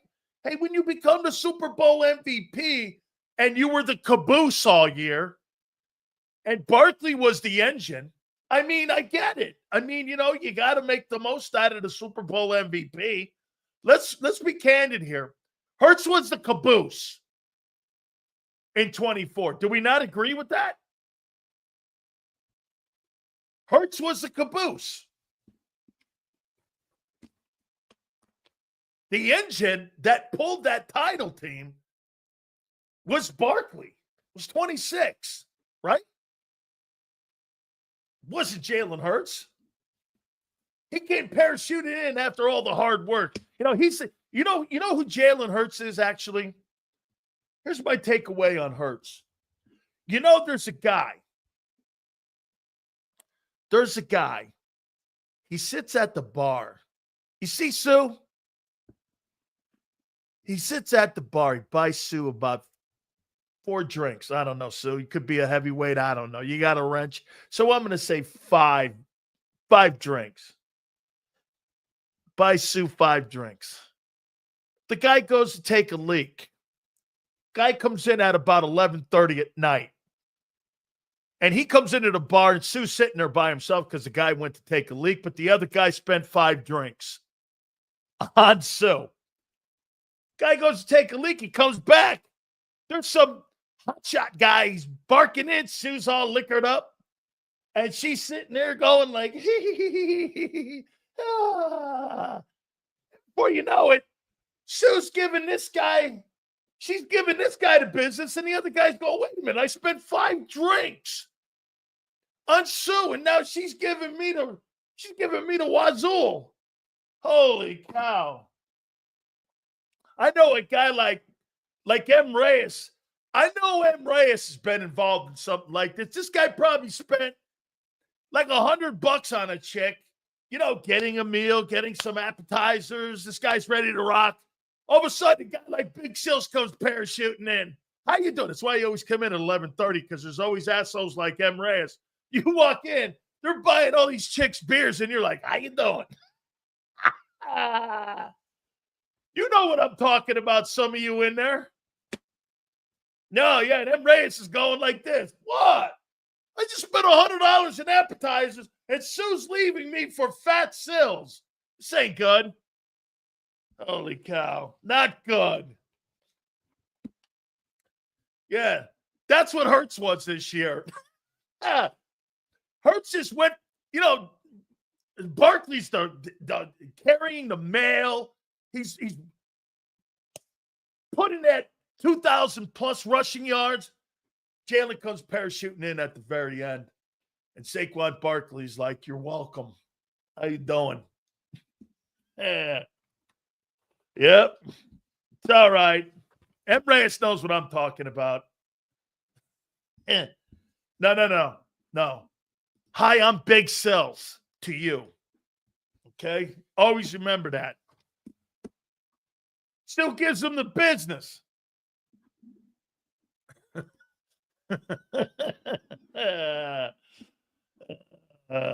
Dude, you think M. Reyes is actually celebrating Cinco de Mayo? He's celebrating Cinco de Hurts. Hey, Pub, it's more like Eagle fans are celebrating Cinco de Hurts. Oh, my God. Yeah, you got to go to the Met Gala. It's a gala, too. The Met Gala. Red carpet. All right, sure. I guess so. I don't know. What do I know? I don't know nothing. All right. So your owner spoke. Jeffrey Lurie. Let me say this to you guys. By the way, please hit the like button, guys. Gala. It is a gala. Let's see here. Let's see. So what's a made-up holiday? Festivus. Yeah. Festivus. That's a made-up holiday. Then again, M. Reyes would like it too, because you're honoring a pole. Oh, man. I'm sorry. Okay. I told you, man, somebody took me to a gay bar on my birthday. My friends back home. And it was actually Sixers and Celtics. Okay? M. Reyes. Honestly, it was my birthday. It was during Sixers and Celtics. Dr. J, Larry Bird, it was my birthday, January 3rd. We were in Philly. And I don't remember how we got there. I have no idea. We used to go to Wildwood all the time. Hold on here. So here. They took me to we went around, we had dinner, we went. So they go, let's go to this bar here. And I'm like, yeah, sure. I'm a guy that I promise you, I have no understanding of the environment around me, nor do I care really. So I'm sitting there, I'm drinking my beers, I'm watching the game. I have no environmental skills whatsoever. Just so you know, none. I'm watching the game. Guy goes like this to me. Hey, man, who's winning? I go, Sixers are winning. I really loved the Sixers because of Dr. J back then. I used to be a Nets fan. So I followed him all the way when he went to with Billy Cunningham and all them guys. I loved the Sixers. And so, yeah, no, Sixers are winning. They're up by 6. Celtics are rolling, though. It's the 4th. Guy goes, oh, man, yeah. He goes, what are you drinking? I go, beer. He goes, are you going to buy you one? I go, yeah, sure, man. Go ahead. Buying the beer. Guy goes like this. Hey, you want to dance? And I'm like, yeah, sure. Well, where the girls? He goes, no, with me. I'm like, then right there, I realized, I looked around and I took a drink of my beer. My friends are laughing at me in the corner. And I'm drinking the beer and I go, I didn't want to look like a jerk. So I go, you know, I'm very humbled and very, very touched that you would ask me. But yeah, no, my friends took me. He started laughing. At least he blew it off for me, kind of, if I could say.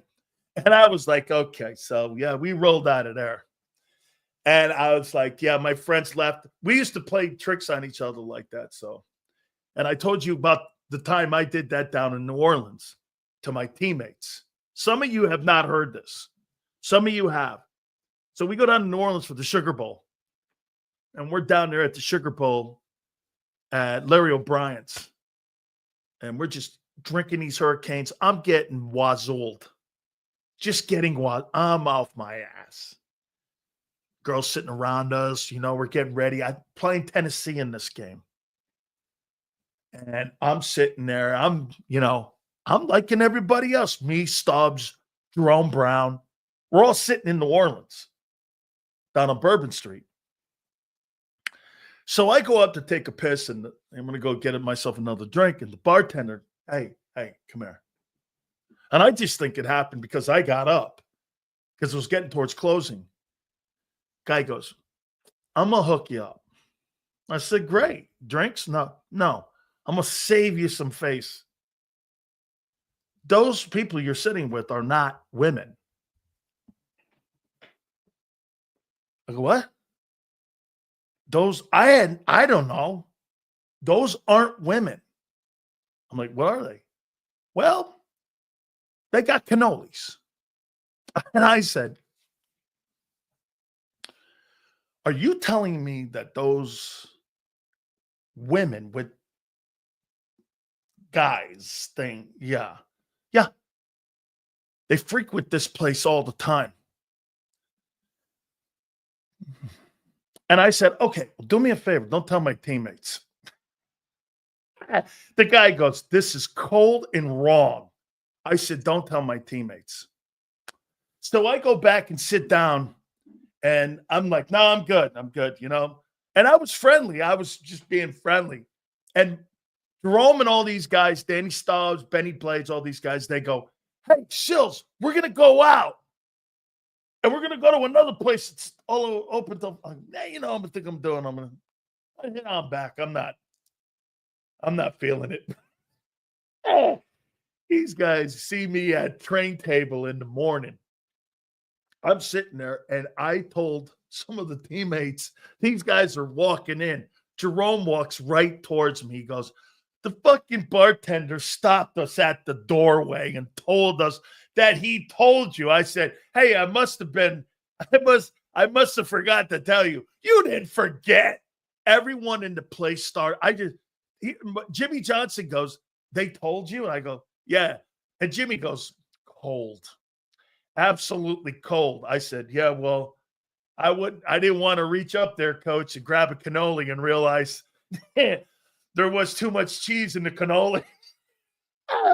And that's kind of what it was. And I said, yeah. Yeah. So, yeah. Yeah. Oh, my God. I said, no, that ain't working for me. Yeah, so Jerome was always mad at me for that. He always tried getting me back. And I always had to be careful with that guy because he knew that I had played that on him. You know how he got me back? I told you how he got me back. Hey, come up here to this to this parade, and we're breaking a Klan rally up. Jerome, oh my God, my owner's a racist. I'm up here in Brooksville, Florida, breaking up a Klan rally. Well, hey, solid. Thanks. Only Jerome. He got me back good there, though. Yeah, I'm walking up. I go, what are the guys with the hoods? Is this a charades party? Or I went like this. Is this like Mardi Gras or something?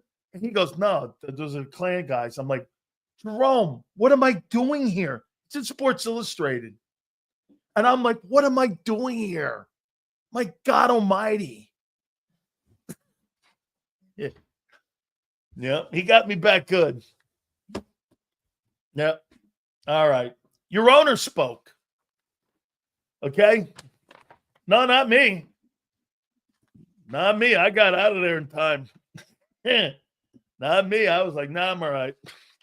Your owner, Jeffrey Lurie, I got to say something to you guys about him, and I'm going to disagree here with Angelo. I actually starting to like this guy. How many people like the owner of the Eagles? Jeffrey Lurie. Now, not to the love fest that WIP was this morning. I told you at the top of the program. When anybody does an interview with any Eagle or any Eagle executive or coach, always remember, they're going to pat their lips. Jeffrey, I just absolutely love you.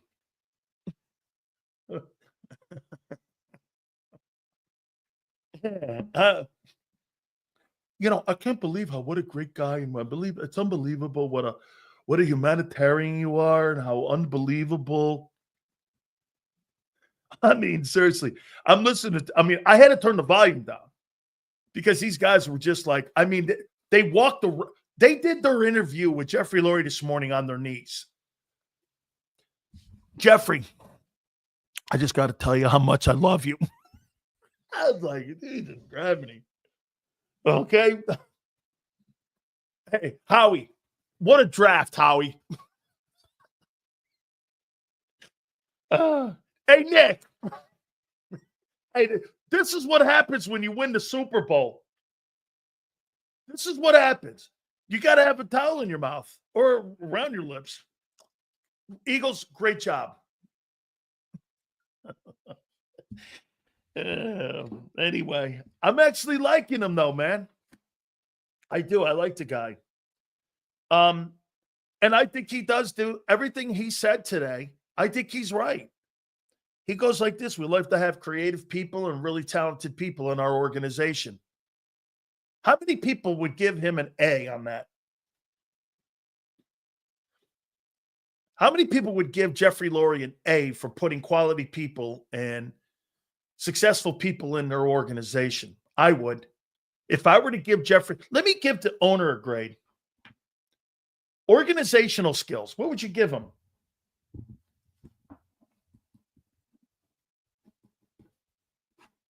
What would you give Jeffrey Lurie on organizational skills? What would you give him? An A? I would too. An A? Right? Okay. Head coaching hires. Andy Reid. Doug. Shit, Chip had a winning record. Nick has the best record. What would you give him for that? Maybe a B+ because Chip sucked. People hated him. Okay. So organizational skills, he gets an A. And head coaching hires, he gets a B+. You could give him an A-. Sure. But general manager hires. Joe Banner, Howie Roseman, what would you give him there?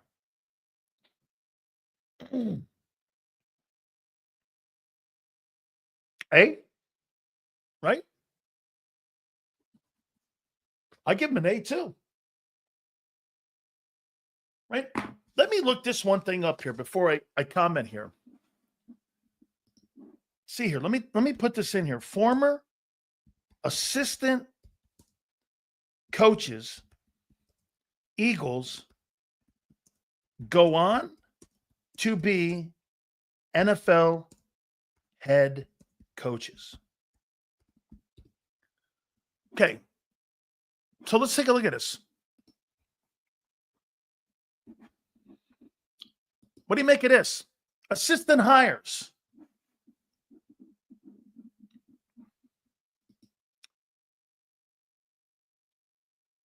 John Harbaugh, Ron Rivera, Leslie Frazier, Sean McDermott, right? Sean McDermott was also an assistant coach. Todd Bowles, Jonathan Gannon, Shane Steichen, Doug Peterson, Kellen Moore. I mean, Childress, Brad Childress, Ray Rhodes, Coach of the Year. Okay? Assistant coaching hires. What would you give them?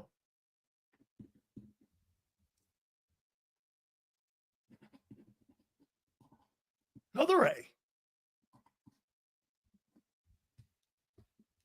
Community guy. Probably an A.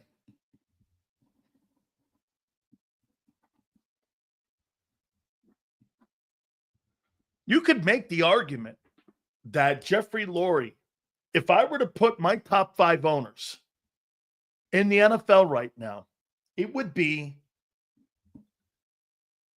Bob Kraft. Hey, for the record, I'll take 4 shitty years for 6 Super Bowls. Any day, anytime, anywhere. Let's see here. Bob Kraft. Is Jeffrey Lurie a better owner than Jerry Jones? Yeah, because he's done it with multiple people. Jerry Jones has not done it with multiple men. Won a championship. He has not. Jeffrey Lurie is a better owner than Jerry Jones.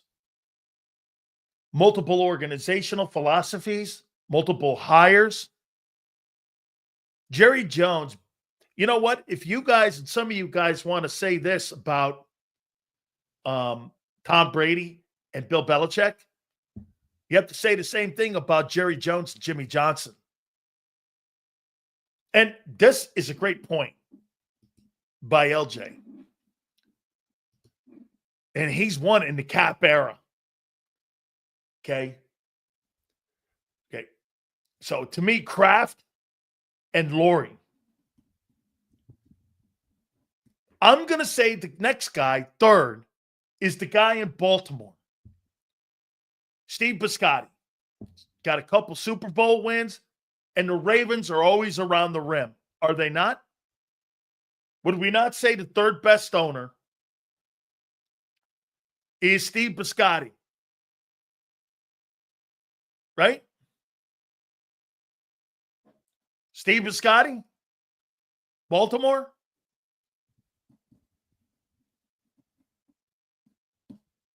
Okay. Number 4. Would we still put the Rooneys in there? Steelers. We'll put the Rooneys in there? I'm all right with that.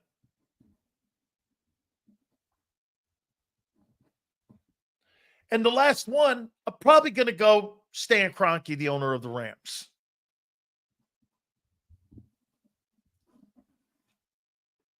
Now, you could make the argument, would you take the Hunt family over Stan Kroenke?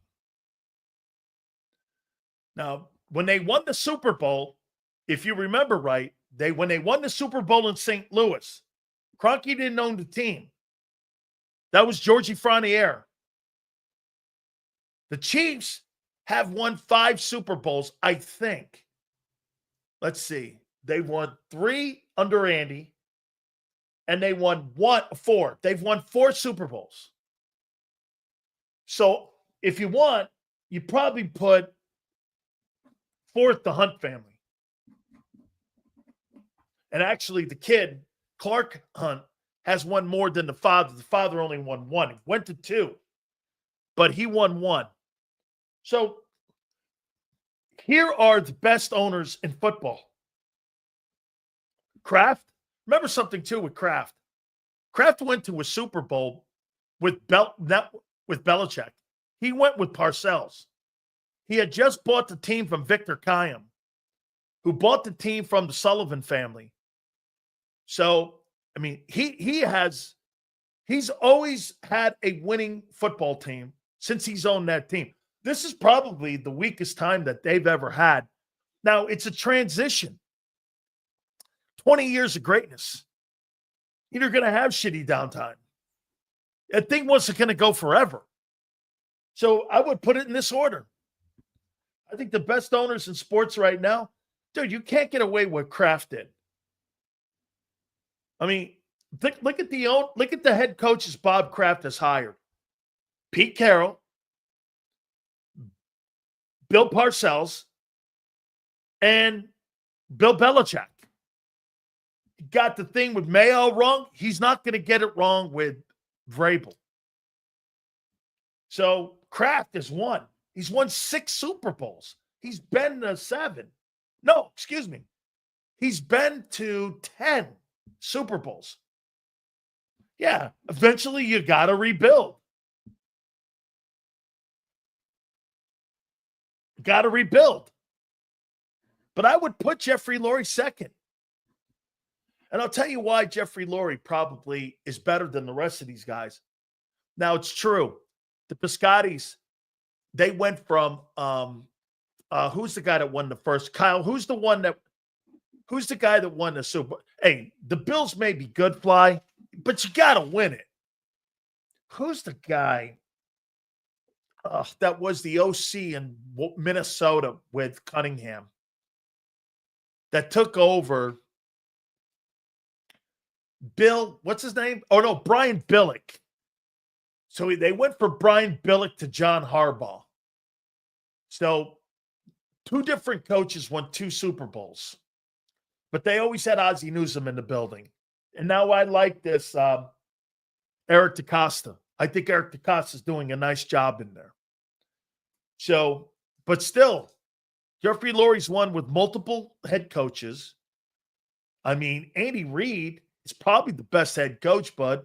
Nick's got 2 Super Bowl appearances. He's already, under his resume, at least, whatever you think of Nick's got a stronger resume right now than Andy.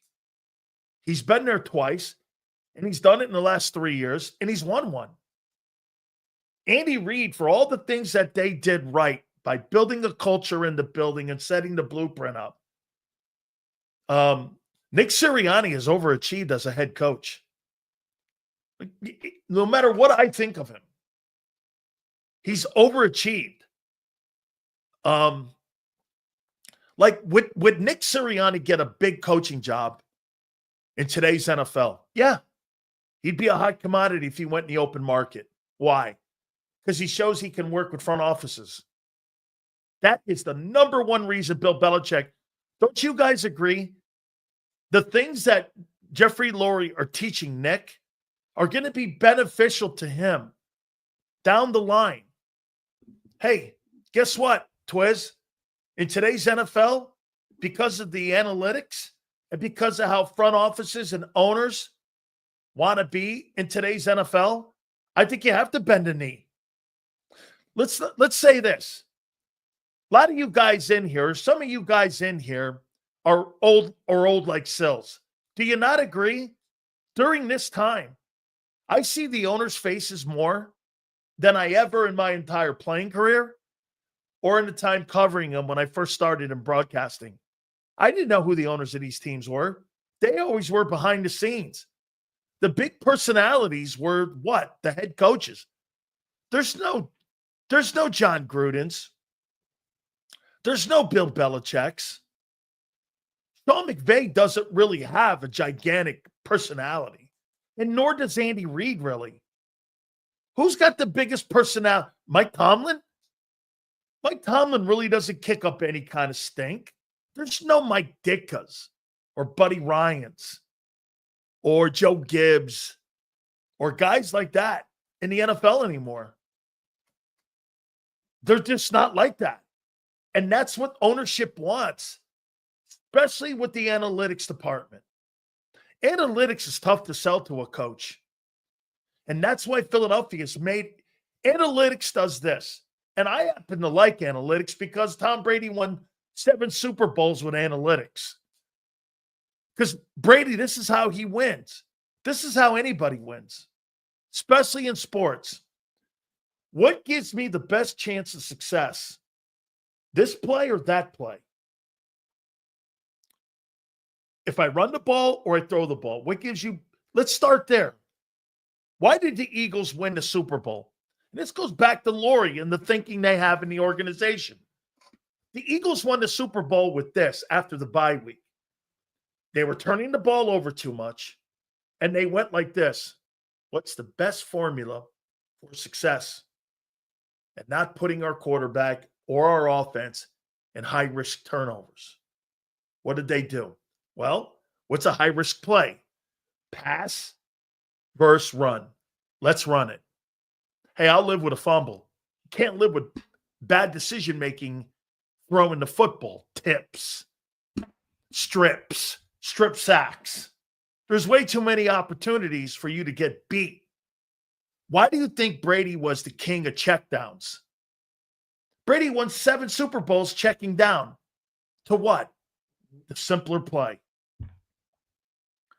Brady beat you with simple plays. He wasn't a big volume guy throwing it down the field. Only really 1 year when he had Randy Moss. Same thing with the Eagles. The Eagles had a formula this year where guess what? It was low turnover. Everything they did was low turnover. They ran it. And they ran it effectively like no other team in NFL history going into the playoffs. That's how you win. You win on percentages. That's why when Sue brings up, Sill's going with stats. Well, here's a stat for you. That what Sue doesn't get sometimes. If a guy runs a successful play 65% of the time in a strong side set with the hash marks being to the open field, and they run that play 65% of the time, is that something that they like to do that gives them the best formula for success? It is. Well, why wouldn't I try to defend that? According to Sue, sometimes I should not look at that and analytically say, well, they run that play 70% of the time almost. That's analytics. That's a trend. What you get is this. You get a playbook, and then every Wednesday, you get a trend book. And the analytics people come with you with trends. This is what the Eagles do. The quarterback likes to sprint right when pressured. He throws left. He doesn't throw to the middle of the field much. This is a play that I like to run the counter tray. They like to run counter sweeps. Be on the lookout for the quarterback to take the ball on RPOs, keep it and run backside. Stay as deep as the ball. That's how you win football games. If I know what you like to do, and I have players that are smart to know the intel, that gives me the best formula for success. What gives me the best formula for success? The least amount of resistance. Why would I try to do something? This is why I heard Gary Cobb, and I disagree. Gary goes, well, I think they're going to try to throw the ball more. Why? That's counterintuitive to what you did a year ago. Now, am I going to modify it? Maybe disguise it more? You know why I wouldn't do anything crazy this coming season? Until somebody showed me that they can stop me. Why? Nobody ducked last year, including the Commanders and including the Chiefs. They didn't duck. The Eagles kept punching them in the chin. Nobody ducked. Well, now what they have to do is they have to do what? When they go into a football game, the number one objective this coming season is going to be what? Keep the Eagle defense on the field. It's not going to be about beating the Eagle offense because defenses this year can't. But you know what they can do? They can beat that Eagle defense. How do you do that? Keep the offense off the field. Limit their possessions. Don't let Philly get on the clock. You cannot allow that team to get into a 13-14 play drive. If they run 3 of those, game's over. They'll run you off the field. Okay? The key is going to be going after that defense that not a lot of guys know what they're doing right now. You got players littered all over that position who have no idea what they're going to be in for. How could they? They just got their helmet a week ago. Keep that offense off the field. That would be my fundamental approach to playing them. Like if I was the Giants have the defense to slow down a little, but they don't have enough. So you turn it over on the other side. Do the Giants have enough to keep and go after the Eagle defense? I don't think so. Who's their running game? They got a receiver. You got an unproven quarterback. They're going to be lost. That game will be close for a bit in the first quarter. Then Philly will blow them off the field. Washington. If I'm Washington, I'm attacking Jaden Daniels versus the Eagle defense. I'll take that all night long. I will take that all night long. Almost the same personnel's coming back in Washington. Half your defense is gone. Half your defense. That same defense that shut him down in the postseason is not here. It's an easier putt for Washington this year because they're not taking on the same defense. Coach sits on the sidelines. He doesn't play in the game. Okay? Jaden Daniels versus that group of Philadelphia defense. I'll take Jaden Daniels on that. Okay? I don't even know where you're going to play Jahad Campbell. I don't even know who your edge rushers are now. And if you're going to battle with those edge rushers this year, you're in trouble. Okay? Get this. The defense is faster. Actually, it's less experienced with less reps and lesser guys who have played in the game. Just because you're fast doesn't mean you're good. Ask Jahan Dotson. Get up the fastest guys on the planet. You don't know how to play. What's the point? Vic Fangio, this is what people keep going to. You guys are giving more credit to the personnel you have. I'll take Jaden Daniels versus the Eagle defense until proven otherwise. If you had the same group coming back, I wouldn't, of course. That's not the same case. You've lost 6 starters. If you take Nakobe Dean, that was the exercise. If you take Nakobe Dean off the field, you're losing 6 starters. So what? So what? I want football players, not track athletes. So what? Dude. And you got a guy who you're talking about playing Mike linebacker that runs a 4.8. And Jeremiah Trotter. He runs a 4.8.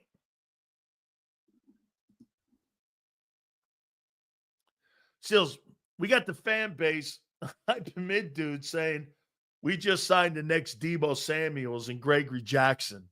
Malik who? Didn't even show up. Bro, I don't know. They're talking to me about a tight end, too, that's supposed to be the next heir apparent and taking over for Dallas Goedert. Yeah, we'll see. Okay? Get this. Jaden Daniels came out as a rookie and did what he did, so why can't our defense do the same? Your argument makes no sense. Jaden Daniels is an experienced quarterback coming back. Your defense is not. What's there not to understand about that? You lost 5 starters. What's there not to understand about that? Again, you missed my point. It's not you're going to stop the Eagle offensive line. You got to go after the Eagle defense. And I'm not talking about big strike plays. You got to go on sustained drives versus that. That's hard to do against 2 high safety. Dude, your argument is fucking pathetic. It's funny because you talk a lot of shit about the Eagle defense last year and you're starting to say, bro, okay, you're right. You've lost half your starters. Okay. And by the way, I don't think they're going to be as bad as John McMullen says. John thinks they're going to be 26th. I think you're going to be in between 15 and 20. Okay? I don't think you're going to be that bad. John thinks you're going to be worse. And I'm not the only one. What did I just say? This guy needs a bro. Honest to God, are you watching me or do you need Braille? Put your fingers over. What did I just say?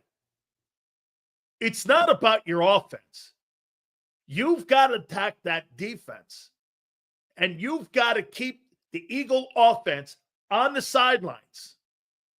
Dude, last year means nothing to what we're talking about now. Nothing.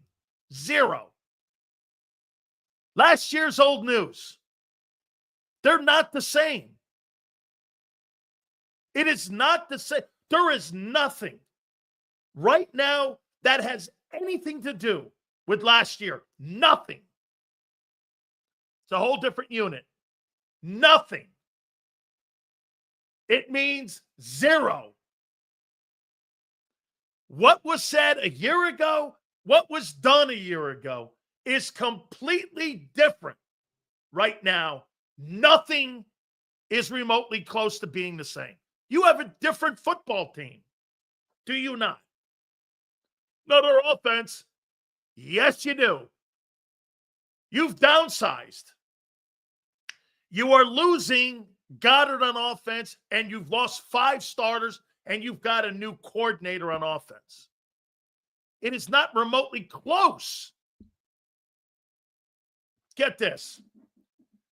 This guy says that Milton Williams and Josh Sweat and Darius Slay and Gardner Johnson were rotational players. How dumb can you be? Stupidity at its finest. I mean, if you're going to say something, make it make sense.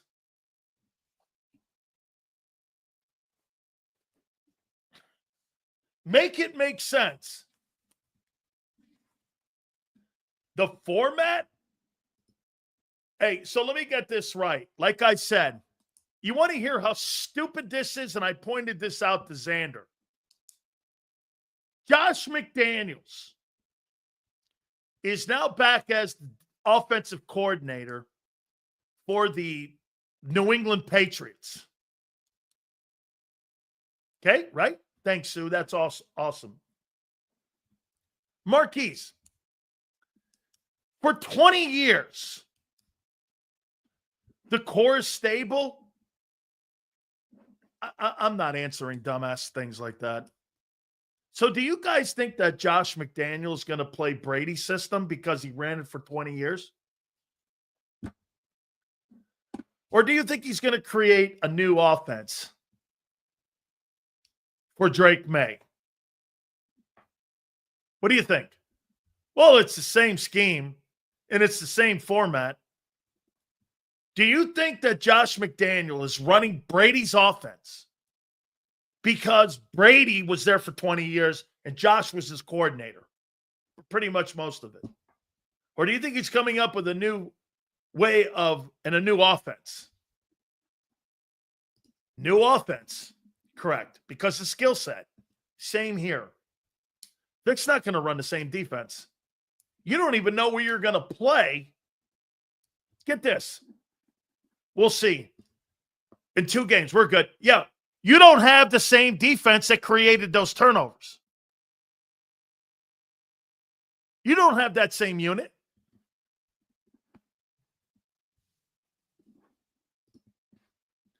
Sills, we can't give my fan base any credence. We lost a lot of talent. Jihad is a nice, explosive player, but the rest of the offense is mid. Not impressed. Well, I think that offense has a lot of impressive players on it. Okay? No, you don't. This guy here thinks you have the same defense back. Keely Ringo saw no time last year. Tristan McCullum saw barely any time. Jalix Hunt saw some time. Bro, that's 3+. I'm not debating idiotic conversation. I'm just not. You lost 5 starters. It's not the same team. When you line up, okay, who's your Oren Burks? Jeremiah Trotter? He played a lot last year, didn't he? Okay. Guys, we'll see. We shall. You do not have the same defense. How many people in here believe you will have this? Let me see. Maybe I'm missing it. And let me ask the most important question. I didn't say he was a starter. You didn't need Dean. He had 46 tackles. Dean wasn't needed in the Super Bowl and in the playoffs, actually. How many people believe that you're going to have the same defense that you had a year ago? Maybe this is where I'm missing it. How many people believe that?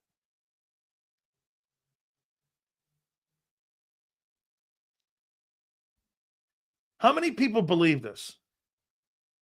That you're going to have the number 1 defense in the NFL. Okay, so he thinks you're going to have the number 1 defense in the NFL. Twist thinks it. There's 2. Let's start putting some crow up here now.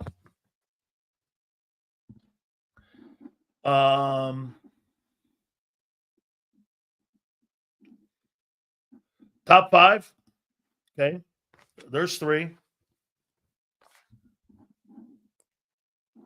You only lost 2 starters? Fucking lie. Top 10?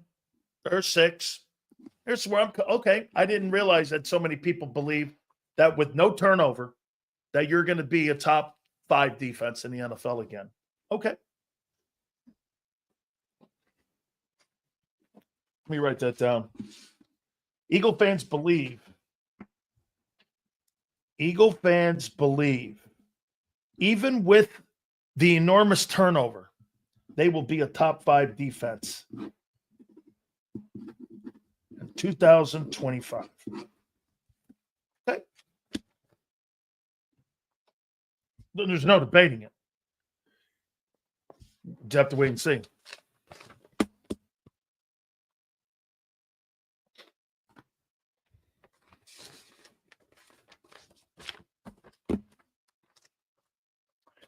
Our good friends at Morgan & Morgan. By the way, like I said to you, Clancy Bolin, your Philadelphia crime fighter for Morgan & Morgan, will be on with us on Thursday.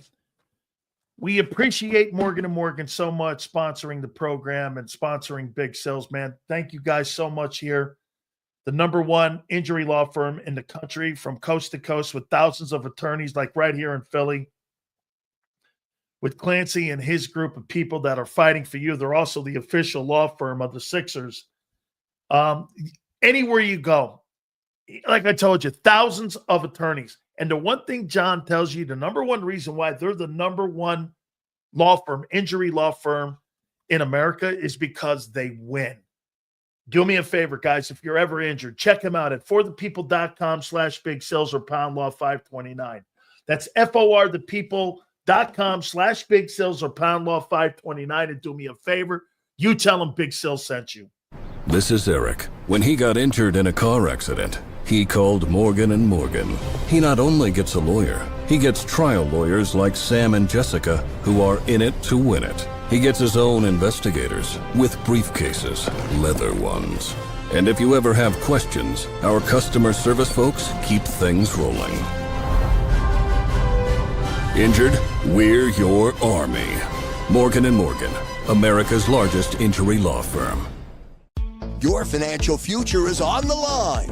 Are you ready for what's next? At Leone & Company Wealth Management, we help young professionals, business owners, and pre-retirees navigate the complexities of building and protecting wealth. For young professionals, we'll help you grow your wealth, plan for your future, and make the most of your hard-earned dollars. For business owners, we provide strategies to protect your company, manage risks, and create a lasting legacy for both your business and personal wealth.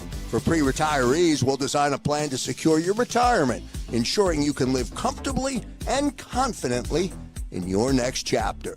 Whether you're just starting out, managing a thriving business, or preparing for retirement, we're here to help you take control of your financial future. The first consultation is on us. Get the advice you need without the cost. Let's make your financial vision a reality. Take the next step. Scan the QR code to schedule your free consultation today. And of course, go Birds.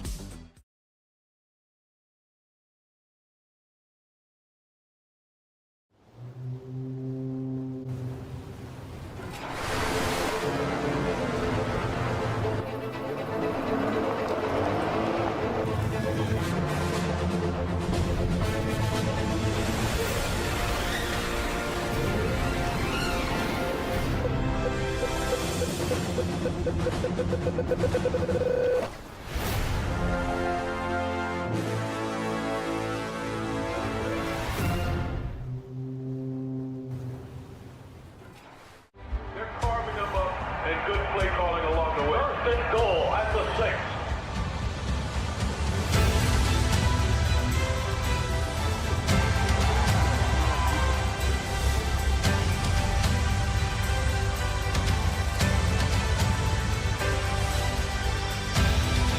On the field of life, First Trust Bank is there for you Champions on 3. 1, 2, 3. because Philadelphia dreams deserve a Philadelphia bank. In our hometown, we all look out for each other. We step up to keep our communities going strong.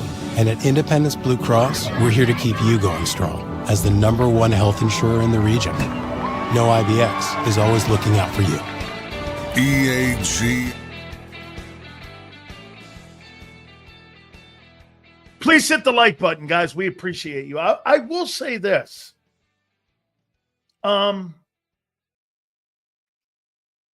Last year, 3 things happened that were instrumental in the Eagles winning the Super Bowl. You had 3 players change positions. Okay? 3 players. Zach Bond changed position. Mekhi Becton changed the position. And Cooper DeJean changed a position. And that was instrumental. And that had a lot to do with the coaches that you had in the building when it came to Jeff Stoutland and being able to coach up Mekhi Becton to right guard. And on Vic being able to take Cooper DeJean and figure out kind of the Rubik's Cube on where he fit. So that was huge. Can that happen again by moving some of the pieces around? Here's my problem. The reason that I think that's going to be more difficult this time, because those guys you're not going to be able to know until the end of training camp. Smith's going to be injured, Dean's injured, and Jahad Campbell's injured. How do you know? The entire offseason, You won't know until you get week 3 in the training camp. Hey, not saying it's impossible. I'm saying this. Vic's got a tougher putt ahead of him this year. Hey, I want to say this. I want to thank my aunt and her guidance and all. I don't give Aunt Betty enough love here, man. Thank you very much, man. You made me feel a lot better today. So I want to thank you, and I love you very much. So thank you very much, Aunt Betty. Guys, do me a favor. Please hit that like button. Guys, we're awesome, as usual. 81 days tomorrow until the start of training camp. Starting to click this bad puppy down. Hit the like button. We will see you tomorrow, 2 to 6, and we'll catch you on the flip side.